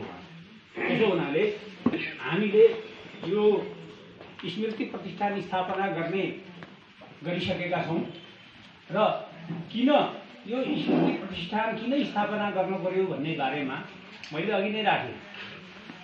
उहाँ समाज रूपान्तरणको एउटा अभियन्ता, साहित्यिक सांस्कृतिक र महिला आन्दोलनको एउटा अभियन्ता भएको हुनाले उहाँले गरेका कामहरू र उहाँले गर्न नसकेका कामहरूलाई थप हामीले त्यसलाई निरन्तरता दिनको निम्ति हामीले यो चाहिँ प्रतिष्ठान बनाउने निर्णय गरेका हुन्छौँ र यो प्रतिष्ठान किन बनाउनु पर्यो र 4वटा जुन कुरा भने त्यसो हुनाले अब प्रतिष्ठानको उद्देश्य के हो, यसले के गर्छ, त्यसबारेमा मैले अलिकति यहाँ कुरा राखेँ। पहिलो कुरो त के हो भन्दाखेरि जनपक्षीय संस्कृतिको विकास र सम्वर्धनतिर यसले चाहिँ के भन्दाखेरि सहयोग पुर्याउँछ। जनपक्षीय यो कुनै सामन्तहरू र तपाईँ चाहिँ के हो त भन्दाखेरि पुँजीवादीहरूको उसलाई होइन, एउटा जनपक्षीय संस्कृति निर्माण र समाज निर्माण गर्नको निम्ति यो प्रतिष्ठानले एउटा चाहिँ सहयोग पुर्याउँछ। र अर्को कुरो सांस्कृतिक आन्दोलन र रूपान्तरणको निम्ति यसले महत्त्वपूर्ण भूमिका निभाउनेछ। सांस्कृतिक आन्दोलन र रूपान्तरण दुइटै कुरामा। र तेस्रो कुरो भनेको परिवर्तनकारी आत्मिक कलाको सृजनात्मक काम यसले गर्नेछ। यसले यथास्थितिवादको पक्ष पोषण गर्ने छैन। अहिले मैले यति भने किनभने यसको विधान हामीले बनाइसकेका छौँ। र अर्को कुरो भाषा साहित्यको क्षेत्रमा यसले प्रेरणामूलक काम गर्नेछ, भाषा साहित्यको क्षेत्रमा। र अर्को कुरो शिक्षा र स्वास्थ्यको क्षेत्रमा यसले सहयोग पुर्याउनेछ। शिक्षा र साहित्यको क्षेत्रमा यसले सहयोग पुर्याउनेछ। त्यो सबै चाहिँ जनपक्षीय हुनेछ र शिक्षाको क्षेत्रमा एकदम आधारभूत तहमा र तपाईँको चाहिँ के भन्दाखेरि सीमान्तकृत वर्गमा रहेका बच्चा बच्चीको निम्ति केही गर्नुपर्छ भन्ने एउटा दृष्टिकोण यसले अगाडि सारेको छ। र अर्को कुरो सामाजिक रूपान्तरणको निम्ति यसले चाहिँ खेल्न सक्ने भूमिका, यथास्थितिवादबाट अगाडि बढ्नको निम्ति सामाजिक रूपान्तरणको निम्ति यसले के दिन सक्छ त्यसको बारेमा यो प्रतिष्ठान चाहिँ क्रियाशील रहनेछ र यसले काम गर्नेछ। त्यो कसरी गर्नेछ? अब यहाँ के छ भन्दाखेरि संस्थाहरू निर्माण गर्न सजिलो छ, त्यसलाई चलाउन र त्यसलाई निरन्तरता दिन गाह्रो हुन्छ। र यो हामी कसरी चलाउँछौँ? अहिले मोटामोटी सोचेको के हो भन्दाखेरि यो संस्था सञ्चालन गर्नको निम्ति एउटा निश्चित रकम जम्मा गरेर एउटा कोष स्थापना गर्नेछौँ। त्यसको हामीले सुरु गरिसकेका छौँ। हामी सुरुमा हामी कसैसँग माग्ने छैनौँ। हामी आफै चाहिँ के भन्दाखेरि पारिवारिक रूपमा त्यसलाई चाहिँ भन्दाखेरि एउटा निश्चित रकम राखेर कति सक्छौँ हामी एउटा कोष स्थापना गरेका छौँ। केही रकम हामीले त्यो सुरु पनि गरिसकेका छौँ। एक ठाउँमा हामीले कमसेकम केही रकम यहीँको एउटा विद्यालयलाई पश्चिममा रहेको जनता मावि विद्यापुरलाई 1 लाख रुपियाँ हामीले दिएर सुरु पनि गरिसकेका छौँ होइन। र अब एउटा हामी निश्चित रकम जम्मा गर्छौँ र त्यसलाई चाहिँ एउटा कोष मार्फत त्यसलाई सञ्चालन गर्छौँ पहिलो। र अर्को कुरो अब यो संस्थालाई यसको विधानहरू बनाइरहेछ, यसलाई हामीले कानुनी रूपमा अब काम गर्नको निम्ति यसलाई दर्ता गर्ने प्रक्रियामा जान्छौँ। यो सम्भवतः यो जिल्ला प्रशासन सुर्खेत जिल्ला प्रशासन कार्यालयमा गएर हालियो। यो वर्षभित्र धेरै भन्दैन, यो वर्षभित्र यो कोष स्थापना र बाँकी 3 महिना छ यो करिब चैतसम्ममा कोष स्थापना र चाहिँ यो दर्ताको काम हामीले पुरा गर्नेछौँ। र यसरी यो स्मृति प्रतिष्ठानलाई हामीले एउटा विधानमा ढालेर समाज रूपान्तरणको निम्ति सबै समाजको सबै क्षेत्रमा सांस्कृतिक सामाजिक शैक्षिक यो क्षेत्रको परिवर्तनको निम्ति कति योगदान गर्न सक्छौँ त्यो हामीले गर्नेछौँ भन्ने कुरो म यसको यो प्रतिष्ठानको अध्यक्षको हैसियत चाहिँ मैले यो कुरा राखेँ। यहाँ पहिलो कुरो यसको भूमिका। अर्को कुरो अब यो अलिकति यो विषयवस्तुको बारेमा राख्नु जस्तो लाग्यो मलाई। अब यो विद्वान मित्रहरूले धेरै कुरा राख्नु भएको छ, म त्यति धेरैको बारेमा जान्दिनँ किनभने म त्यसको विशेषज्ञ होइन। म एउटा समाज परिवर्तनको अभियानमा लागेको मान्छे हो। उहाँहरूले नेपाली लोकगीतमा प्रगतिशीलता भन्नुभएको छ। प्रगतिशीलता भनेको उहाँहरूले व्याख्या गरे अनुसार सुने मैले कि मानिसको जीवनमा वर्तमान भइरहेको यथास्थितिमा परिवर्तन हो, त्यसको जीवन स्तरमा परिवर्तन हुनुपर्छ त्यो सही कुरो हो। र अब म एउटा सामाजिक आन्दोलनमा लागेको मान्छे र म राजनीतिक कर्मी भएको हुनाले म अलिकति थोरै कुरो के राख्छु भन्दाखेरि राजनीतिमा प्रगतिशीलता भनेको के हो म त्यो विषयमा अलिकति प्रवेश गर्छु। र अहिले नेपालको राजनीति कहाँ छ? देश अहिले हिजो हामीले लोकतान्त्रिक गणतन्त्र बन्दै 72 को संविधान ल्याउँदाखेरि अहिले नेपालमा मलाई सोध्नुहुन्छ भने नेपाल राजनीतिक रूपमा प्रतिगमनमा गइसक्यो। नेपालमा अहिले तपाईको 2072 को संविधान छैन। मलाई सोध्नुहुन्छ भने छैन। किन छैन भन्दाखेरि मैले कतिपय 2-4वटा फेसबुकमा मैले लेखेँ, म धेरै लेख्दिनँ। 2017 सालको कदम र अहिलेको केपी ओलीको कदम एउटै हो भन्ने मेरो निष्कर्ष छ। उनले यति मात्रै भन्न सकेनन् किनभने जुन संस्थाले निर्वाचित गर्यो र त्यही संस्थाको विरुद्धमा उनले बोल्न सकेनन्, त्यति मात्रै उनको कम्प्लिकेसन हो। नभए भने 17 सालमा राजा महेन्द्रले जसरी चाहिँ तपाईँको पार्लियामेन्ट खाएको थियो, व्यवस्था खाएको थियो, यो यही हो। त्यसो हुनाले अब यो विद्वान मित्रहरूले साहित्यकारहरूले यो बुद्धिजीवीहरूले अहिले के छ त भन्दाखेरि यो प्रतिगामी कदमका विरुद्ध एउटा जागरण पैदा गर्नुपर्छ, एउटा आन्दोलन सिर्जना गर्नुपर्छ भन्ने कुरो मैले यहाँ आग्रह गरेँ। त्यो जरुरी छ। किन भन्दाखेरि त्यो भएन भने लोकगीत त पञ्चायत कालमा पनि लोकगीत गाएको हो, त्यो त्यसपछि तपाईँको बहुदल कालमा पनि हामी संसदीय कालमा पनि गायौँ, गणतान्त्रिक कालमा पनि लोकगीतै मात्रै गाएर हुँदैन। अघि ताराकान्त सरले राख्नुभयो त्यो पश्चगामी खालका लोकगीत, स्थानीय लोकगीत संरक्षण गर्ने भन्दैमा मौलिकता संरक्षण गर्ने भन्दैमा यी चाहिँ के अरे पश्चगामी चाहिँ विचार भएकालाई पश्चगामी भावना बोक्नेलाई चाहिँ के संरक्षण गर्न हुँदैन भन्ने यथार्थ कुरा थियो। र कवि अनिल श्रेष्ठले चाहिँ आफ्नो कविता वाचन गर्ने सवालमा भन्नुभयो हामी यहाँ छौँ। हिजो किसानहरू जहाँ माइतीघर मण्डेलामा बसेर त्यत्रो आन्दोलन गर्दाखेरि हामी यहाँ छौँ भन्नेहरू जानु भएन। अहिले उहाँहरूको लडाइँ के हो भन्दाखेरि सत्ताको लडाइँ हो। त्यो पनि भन्न जरुरी छ। नेपाली राजनीतिमा अहिले 3वटा धार छन्। अब कुन धार रोज्ने आफ्नो कुरा हो। पहिलो कुरो केपी ओलीले नेतृत्व गरेको प्रतिगामी धार जसमा राजावादीहरू पनि संलग्न छन्, त्यो कुरा भन्नुपर्ने हो। राजावादीहरूको गुटमा केपी ओलीले यो कदम चालेको छ, अन्तर्राष्ट्रिय शक्तिको यहाँ व्याख्या गर्दिनँ। माधव नेपाल प्रचण्डहरू यथास्थितिवादी हुन्। केपी ओलीको सत्ता खोसेर चाहिँ प्रचण्ड र माधवहरूले सत्ता कब्जा गर्ने कुरो हो। अब त्यतिले नेपालको समस्या समाधान हुन्छ त भन्दा नेपालको समस्या समाधान हुँदैन। हिजो संसद हुँदा नेपाली जनताका समस्या कति समाधान भए? हिजो विप्लवजीले नेतृत्व गर्नुभएको कम्युनिस्ट पार्टीलाई प्रतिबन्ध लाउँदाखेरि हामी प्रतिबन्ध लाउनु भने हामी मात्रै हो। हिजो प्रचण्डहरूको डिजाइनमा विप्लवहरूलाई प्रतिबन्ध लगाएको थियो, हामीलाई थाहा छैन? अहिले अहिले अहिले विप्लव क्रान्तिकारी हुन्छ प्रचण्ड गर्न जान्न। त्यसो हुनाले यो के हो भन्दाखेरि यो संसद विघटन भएर यो चुनाव भए पनि यो समस्या समाधान हुँदैन, पुनर्स्थापना भए पनि हुँदैन। पहिलो कुरो त चुनाव गर्ने उद्देश्यलाई केपी ओलीले डिजल गइरहेको होइन। उनको त के हो भन्दा 1.5-2 वर्ष यसलाई लिएर गएर अब सङ्कटकाल लगाएर आफू टिक्ने हो क्रमशः। अब के हो त भन्दा क्रान्तिकारीहरू अग्रगमनका जुन प्रगतिशील या प्रगतिशीलताको कुरो आएको छ, त्यसो हुनाले प्रगतिशील भनेको यथास्थितिबाट अगाडि बढ्ने हो। अहिलेको घटनाबाट अगाडि बढ्ने शक्तिहरू एक ठाउँमा आउनुको विकल्प छैन। त्यो मान्छेहरू, त्यो शक्तिहरू, त्यो कार्यकर्ताहरू प्रचण्ड नेपालले नेतृत्व गरेको पार्टीमा पनि छन्। फाट्टाफुट्ट केपी ओलीले नेतृत्व गरेका पार्टीमा नि होला।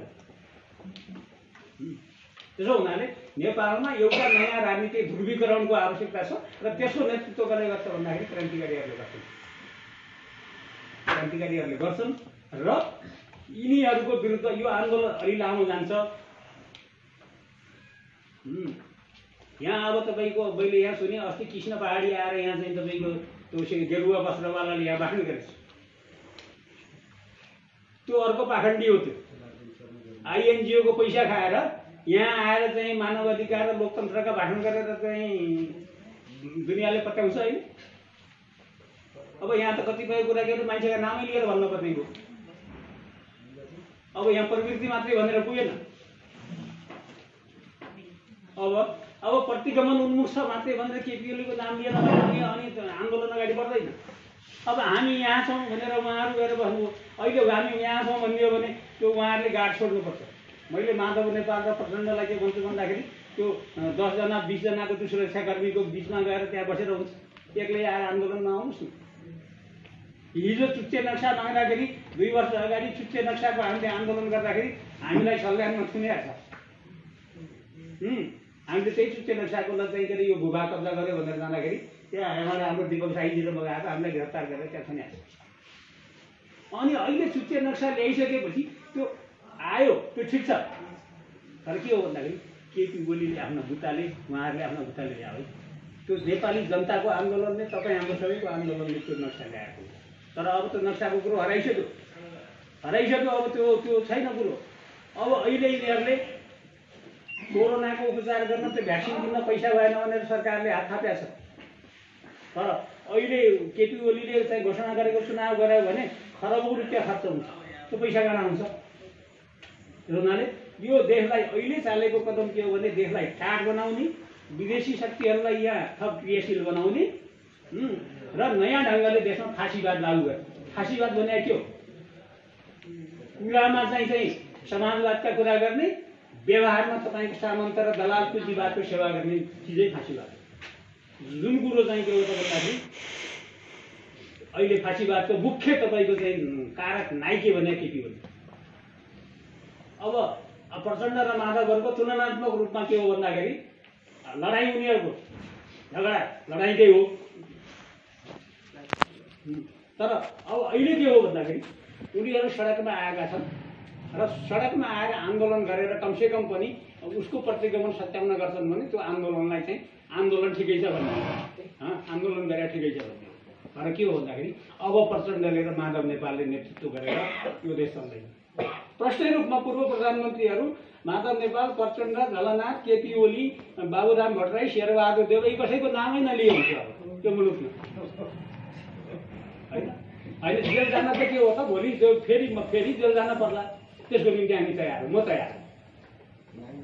किन भन्दा हामीले यत्रो चाहिँ 2/3 सरकार बनाइसकेपछि उहाँहरूले जनताका एजेन्डाको बारेमा कहिले झगडा गर्नुहुन्छ? तपाईँहरूले ख्याल गर्नुभएको छैन।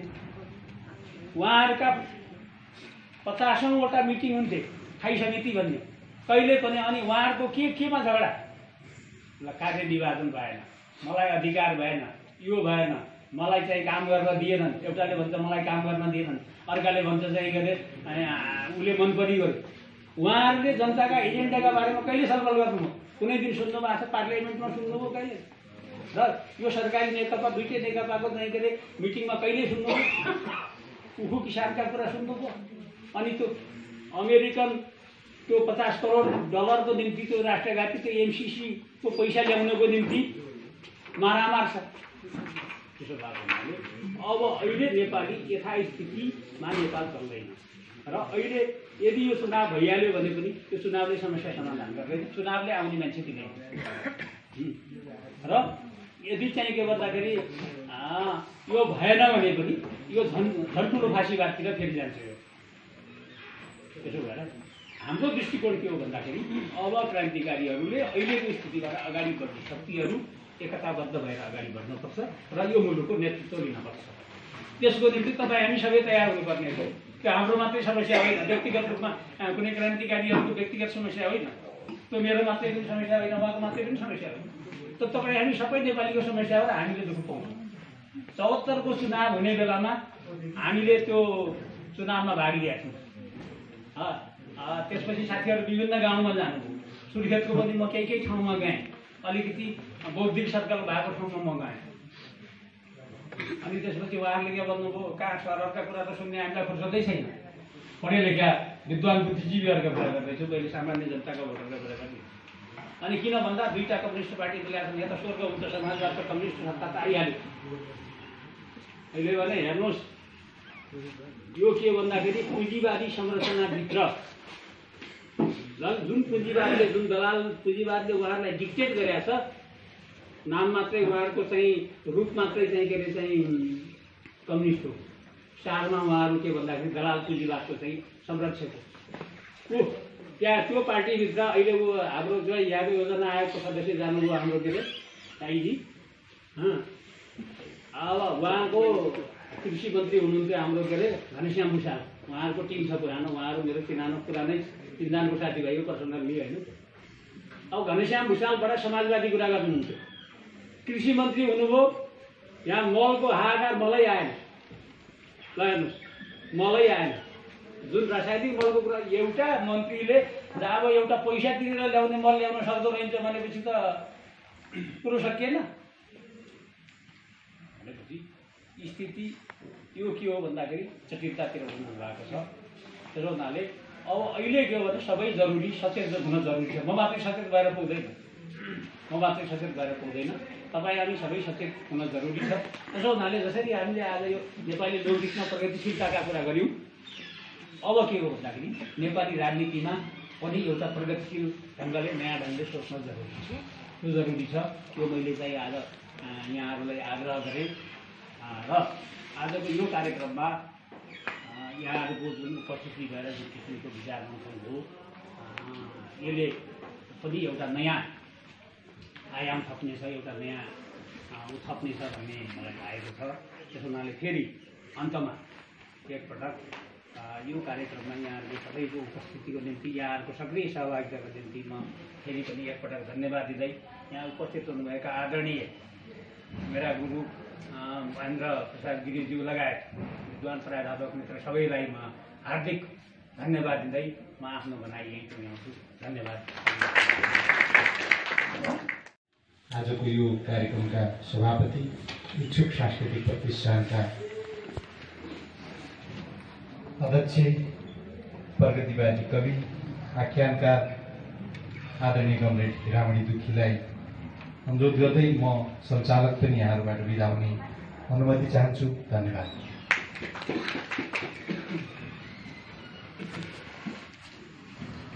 धन्यवाद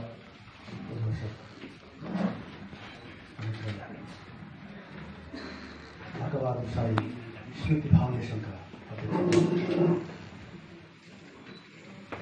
आजको यो हाम्रो नेपाली लोकगीतमा प्रगतिशीलता विषय अन्तर्क्रियात्मक गोष्ठीमा सहभागी भएका कार्यक्षेत्र प्रस्तुता विद्वान मित्रहरू टिप्पणीका विद्वान मित्रहरू सहभागी सम्पूर्ण विद्वान विदेशी मित्रहरू हामीले यो नेपाली लोकगीतमा प्रगतिशीलता विषय इच्छुक सांस्कृतिक प्रतिष्ठान र हर्कबहादुर शाही स्मृति फाउन्डेसनको संयुक्त आयोजनामा यो कार्यक्रम यहाँ गर्न गइरहेका छौँ। यो हामीले किन यसलाई यो ठाउँमा यो एउटा सुरुवात पनि हो। हामीले यस प्रकारको कार्यक्रम र यो विषयको कार्यक्रम र हाम्रो पहिलो कार्यक्रम पनि हो।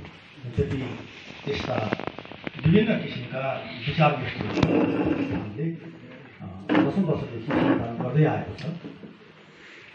यसका कुना कुनामा पनि हामी पुग्ने गरेका छौँ। र यतिखेर हामीले यो विषयको छलफल किन गर्यौँ भने लोकगीत यद्यपि हामीले अहिले यहाँ खस भाषी लोकगीतको पनि त्यो पनि अझ विशेष गरेर खस नै खस साम्राज्यवाद भनेर जो भनिन्थ्यो पहिले त्यो क्षेत्रलाई बढी लियो। यद्यपि यहाँ टिप्पणीका के अरे कार्यपत्र प्रस्तुता मित्रहरूले अर्को भूगोलको अर्को क्षेत्रको पनि केही सन्दर्भहरू उल्लेख गर्नुभएको छ। मूलत हामीले यो खस भाषी नेपाली, किन नेपाली भाषा त नेपालमा बोलिने जात जातिका थुप्रै भाषाहरू छन्, ती सबै नेपाली भाषा नै हुन्। चाहे त्यो मैथिलीमा बोलिने होस्, खत्रीमा बोलिने होस्, अवधीमा बोलिने होस्, थारू होस्, गुरुङ, नेवार, राई, लिम्बू, थुप्रै भाषाहरू ती सबै नेपाली भाषा हुन्। तर पनि हामीले अहिले चाहिँ यसलाई बृहत रूपमा चाहिँ लिने हो भने अब यो त यहाँ त 100 कति भाषा भनेर नेपालको तथ्याङ्क विभागले चाहिँ त्यसलाई क्याटेगोरी गरेको छ। त्यो त धेरै भेग हुन्छ, त्यतातिर हो भने पार्टमा गरेर हामीले यसलाई छलफल गर्दै जाउँ। प्रतिष्ठानले आगामी दिनहरूमा थारू साहित्यमा, थारू लोकगीतमा पनि गर्न सकौँला। अरू अवधि, भोजपुरी, अरू भाषामा पनि हामी गरौँला। अहिले हामीले चाहिँ यसलाई यो भाषाको रूपमा हामीले यसलाई यहाँको सन्दर्भ चाहिँ हामीले हाम्रो कार्यक्रमको मुख्य उद्देश्य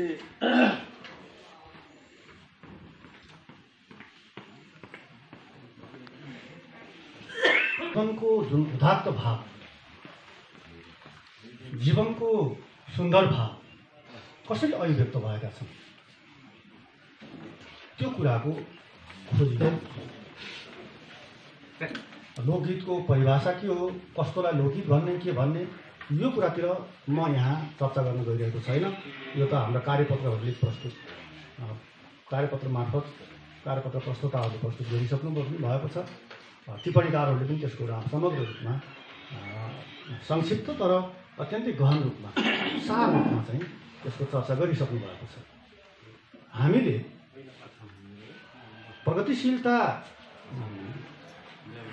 लोकगीतहरूमा कसरी अभिव्यक्त भएका छन्, प्रगतिशीलताको अर्थ पनि यहाँ आइसकेको छ। जीवन बोध अथवा जीवनको एउटा उदात्त बोध अथवा मान्छेको एउटा चाहिँ सङ्कल्प अथवा बाँच्ने जिज्ञासा जो छ त्यो लोक साहित्यमा कसरी अभिव्यक्त भएका छन् त्यो कुराहरू खोजी गर्ने कुराहरू थियो। यद्यपि लोकगीतहरू प्रकृति प्रेमी गीतहरू पनि छन्, कयौँ कुराहरू मायावृत्तिका गीतहरू पनि छन्, जीवनका विभिन्न रसका गीतहरू पनि, शृङ्गारिक रसहरूका पनि लोकगीतहरू छन्, नभएका होइन।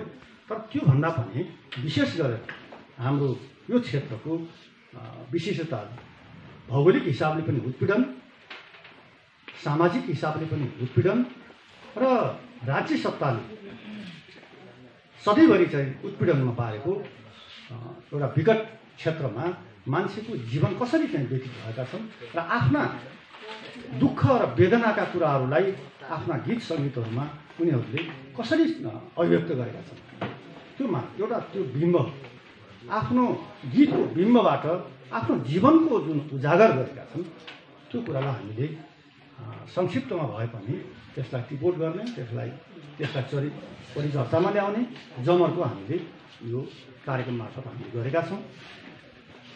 र यसलाई यतिमा मात्र यो पूर्ण हुन्छ भन्ने कुरा होइन। यसको प्रक्रियालाई हामीले क्रमशः हामीले चाहिँ यसलाई विकास गर्दै यो छलफललाई अझ व्यापक रूपमा जनताको बिचमा लैजान जरुरी छ। त्यतातिर पनि हामीले हाम्रो सङ्गठनले हाम्रो संस्थाले सकेको हामी त्यसमा कोसिस गर्नेछौँ। यो विषयमा म यति नै राख्न चाहन्छु। आज वास्तवमा लोक साहित्य जुन प्रकारले चाहिँ उठेका छन् त्यसले मान्छेको जीवनलाई एउटा झङ्कृत गरेका छन् र त्यसले मान्छेलाई एउटा उदात्तता, एउटा सङ्घर्ष प्रति उत्प्रेरितता यो देखिएका छन्। त्यो वास्तवमा हामीले त्यसलाई हामीले समेट्नुपर्छ, त्यसलाई हामीले आत्मसात गर्नुपर्छ र त्यसलाई अझ व्यापक रूपमा लैजानुपर्छ भन्ने कुरा हो। यो विषयलाई चाहिँ म यति नै राख्न चाहन्छु। अनि हामीले जसरी आज यो कार्यक्रममा केही कविता वाचनहरू पनि गऱ्यौँ, कविता पनि विभिन्न चाहिँ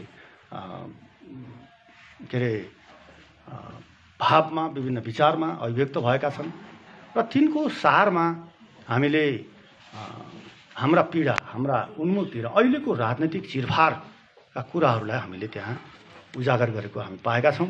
वास्तवमा यसको अर्को एउटा सार कुरा के हो भने मान्छे अहिले विभिन्न व्यवस्थाको नाममा, यद्यपि मार्क्सवादीहरूले व्यवस्था, राज्य सत्ताको परिभाषालाई बृहत रूपमा, सर्वाङ्गीण रूपमा यसको परिभाषा गर्ने गर्छन्।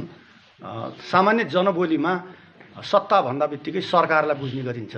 वास्तवमा सरकार परिवर्तन भएर, सरकारको संरचनागत एउटा पक्ष परिवर्तन भएर मात्रै जनताको मुक्ति हुँदो रहेनछ भन्ने कुरा पनि आज हामीले भोगिरहेका छौँ। 7 सालदेखि यहाँसम्म आजसम्म आइपुग्दा आज गणतन्त्र प्राप्तिको समय भनिएको छ, गणतन्त्रको मुलुक भनेर भनिएको छ, गणतन्त्रात्मक संविधान भनिएको छ, अझ त्यसमा पनि संहिताको जोडिएको छ। यद्यपि त्यो संहिताका पक्ष विपक्षहरू छन्, संहिता कति अर्थपूर्ण छ, कति के छ, त्यो जीवनबोधी छ कि छैन, जनताको वास्तविकतामा चाहिँ छ कि छैन भन्ने कुरा, त्यसको पनि बहस, चर्चा, परिचर्चा राजनीतिक वृत्तमा भइरहेको छ। जे होस्, जुन प्रकारको संविधान आज जारी भएको छ, आज त्यही संविधान पनि अपहरण भएको अवस्था जो यहाँ अघि वक्ता मित्रले पनि भनिसक्नु भएको छ। वास्तवमा यो हामी स्रष्टाहरूले, हामी अग्रगामी चिन्तन धारा बोकेका स्रष्टाहरूले पहिलेदेखि नै भन्दै आएका छौँ। वास्तवमा जनताको पूर्ण मुक्ति रूपमा अथवा जनताको आंशिक नै नहोस्, किन नहोस्, त्यो पनि एउटा चाहिँ सार तत्त्व सहितको चाहिँ मुक्ति यहाँ भएको छैन। उपरि संरचनामा केही फेरबदलहरू देखिएका छन्, तर त्यो उपरि संरचनाको फेरबदलले आधारमा कुनै किसिमको परिवर्तन आएको छैन भन्ने कुरा पनि आज देखिएको छ। र एक पक्ष आज लडाइँ कहाँ छ भन्दाखेरि आफ्नो भागभण्डाको निम्ति चाहिँ लडिरहेको छ र वास्तवमा लड्नुपर्ने लडाइँ टुङ्गिएको छैन।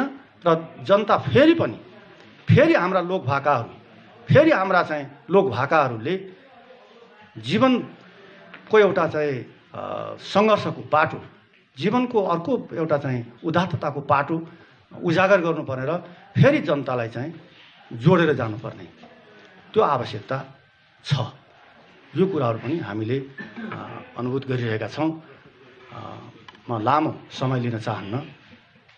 यो कार्यक्रममा हामीले यसलाई सफलता के कति रूपमा चाहिँ सफल रह्यो भन्ने कुरा अब यसले भोलिका दिनमा हुँदै जाला। यो त एउटा छलफलको, एउटा चर्चाको एउटा सुरुवात मात्रै हो। हामी यसलाई अझ विस्तृत रूपमा, लिपिबद्ध रूपमा पनि यसलाई हामीले हाम्रा प्रकाशनहरू मार्फत, हाम्रो इच्छुक प्रतिष्ठानको प्रकाशन, हामीले बौद्धिक प्रकाशन, एउटा अनुसन्धानमूलक प्रकाशनको रूपमा हामीले प्रवर्तक भन्ने एउटा पत्रिकालाई चाहिँ हामीले अनुसन्धानमूलक प्रकाशनको रूपमा प्रकाशित गर्दै आएका छौँ। त्यहाँ पनि हामीले चाहिँ यो विषयहरूलाई समेटेर यहाँको बिचमा ल्याउनेछौँ। अरू थुप्रै यहाँ तलबाट उठेका कुराहरू पनि कयौँ चाहिँ सारगर्भित कुराहरू छन्। टिप्पणीकारहरूले पनि आफ्ना धारणाहरू राख्नु भएको छ। उहाँहरूका धारणाहरूलाई समेत जोडेर हामीले यसलाई प्रकाशनको मार्फत पनि यहाँहरूको बिचमा ल्याउनेछौँ। त्यो कुरा छँदैछ र यसको साथसाथमा हामीले अझ लोक साहित्यमा कसरी चाहिँ जनतालाई सङ्गठित गरिएका छन् ती कुराहरूको अझ मसिनो गरेर अध्ययन गर्नुपर्ने विषयको हामीले आज उठान गर्ने जमर्को गरेका छौँ। यो कुराहरू यहाँहरूको बिचमा राख्दै हाम्रो कार्यक्रमलाई स्वीकार गरेर हाम्रो निमन्त्रणालाई स्वीकार गरेर जसरी यहाँहरू उपस्थित हुनुभयो यहाँहरूलाई हामी दुवै संस्थाको तर्फबाट हाम्रो यो आयोजक संस्थाको तर्फबाट यहाँहरू सबैलाई हार्दिक आभार एवं धन्यवाद ज्ञापन गर्न चाहन्छु। त्यसै गरेर हामीलाई यति एउटा व्यवस्थित एउटा भव्य सभा हल उपलब्ध गराउनु भएको यो सिद्धार्थ बहुउद्देश्य सहकारी संस्थाको व्यवस्थापक सञ्चालकहरू उहाँहरूले हामीलाई आज यो हल निःशुल्क रूपमा उपलब्ध गराएर जुन एउटा हाम्रो एउटा सानो एउटा आफ्नै खुट्टामा आफ्नै बलबुतामा कुनै किसिमको एनजिओ आइएनजिओ कुनै सरकारी डोनेसनमा नचलेका संस्थाहरू आफ्नो बलबुतामा आफ्नै खुट्टामा उभिएर जनताको बिचमा जाने संस्थाहरू जस्ता संस्थालाई चाहिँ यो हल उपलब्ध गराएर हामीलाई यो कार्यक्रम अगाडि बढाउने जुन अवसर दिनुभयो यो हलको सञ्चालक व्यवस्थापकज्यूहरूप्रति पनि म हाम्रो आयोजकको तर्फबाट हार्दिक धन्यवाद र आभार व्यक्त गर्न चाहन्छु। त्यसै गरी विद्वान मित्रहरूले जुन हाम्रो आग्रहलाई स्वीकार गरेर आफ्नो अथक मेहनत आफ्नो विद्वत्ता कार्यपत्र मार्फत प्रस्तुत गरिदिनु भएको छ। कमसेकम एउटा सुरुवात गरिदिनु भएको छ। लोक जीवनलाई बुझ्ने लोक जीवनलाई पढ्ने एउटा जिज्ञासा पैदा गरिदिनु भएको छ उहाँहरूले। त्यसप्रति पनि म उहाँहरू दुवै कार्यपत्र प्रस्तुताहरूलाई म हार्दिक आभार एवं धन्यवाद ज्ञापन गर्न चाहन्छु। र टिप्पणीकारहरूले पनि आफ्नो समयलाई हामीलाई चाहिँ उपलब्ध गराएर महत्त्वपूर्ण सुझाव सल्लाह र टिप्पणी व्यक्त गरिदिनु भएको छ। त्यसप्रति पनि म उहाँहरूलाई हार्दिक धन्यवाद र आभार व्यक्त गर्न चाहन्छु। र साथसाथै हामीले केही प्रकाशनहरू बाहिर उपलब्ध ल्याएका छौँ। त्यो प्रकाशनहरूलाई यहाँहरूले किनभने हाम्रो संस्थाहरू टिक्ने भनेको हाम्रा यिनै प्रकाशनहरूलाई तपाईँहरूको बिचमा लैजाने जनताको बिचमा लैजाने किनभने त्यहाँ धेरै पठनीय सामग्रीहरू हामीले सङ्कलन गरेका छौँ। त्यसले तपाईँहरूलाई एउटा अध्ययनको एउटा जिज्ञासा पैदा गरिदिनेछ। ती सामग्रीहरू पनि हामीले यहाँहरूलाई आज अलिकति छुटमा दिने निर्णय गरेका छौँ। यहाँहरू बाहिर निस्कँदाखेरि कमसेकम त्यो पुस्तकहरू लिइदिनु भयो भने पनि हाम्रो संस्था टिक्न बाँच्न सहज हुनेछ। यी कुराहरू पनि यहाँहरूको बिचमा निवेदन गर्दै म आजको यो कार्यक्रम निकै शानदार रूपमा सौहार्द रूपमा सम्पन्न भएको छ र यो सम्पन्न भएको घोषणा गर्दै बिदा हुन चाहन्छु। धन्यवाद।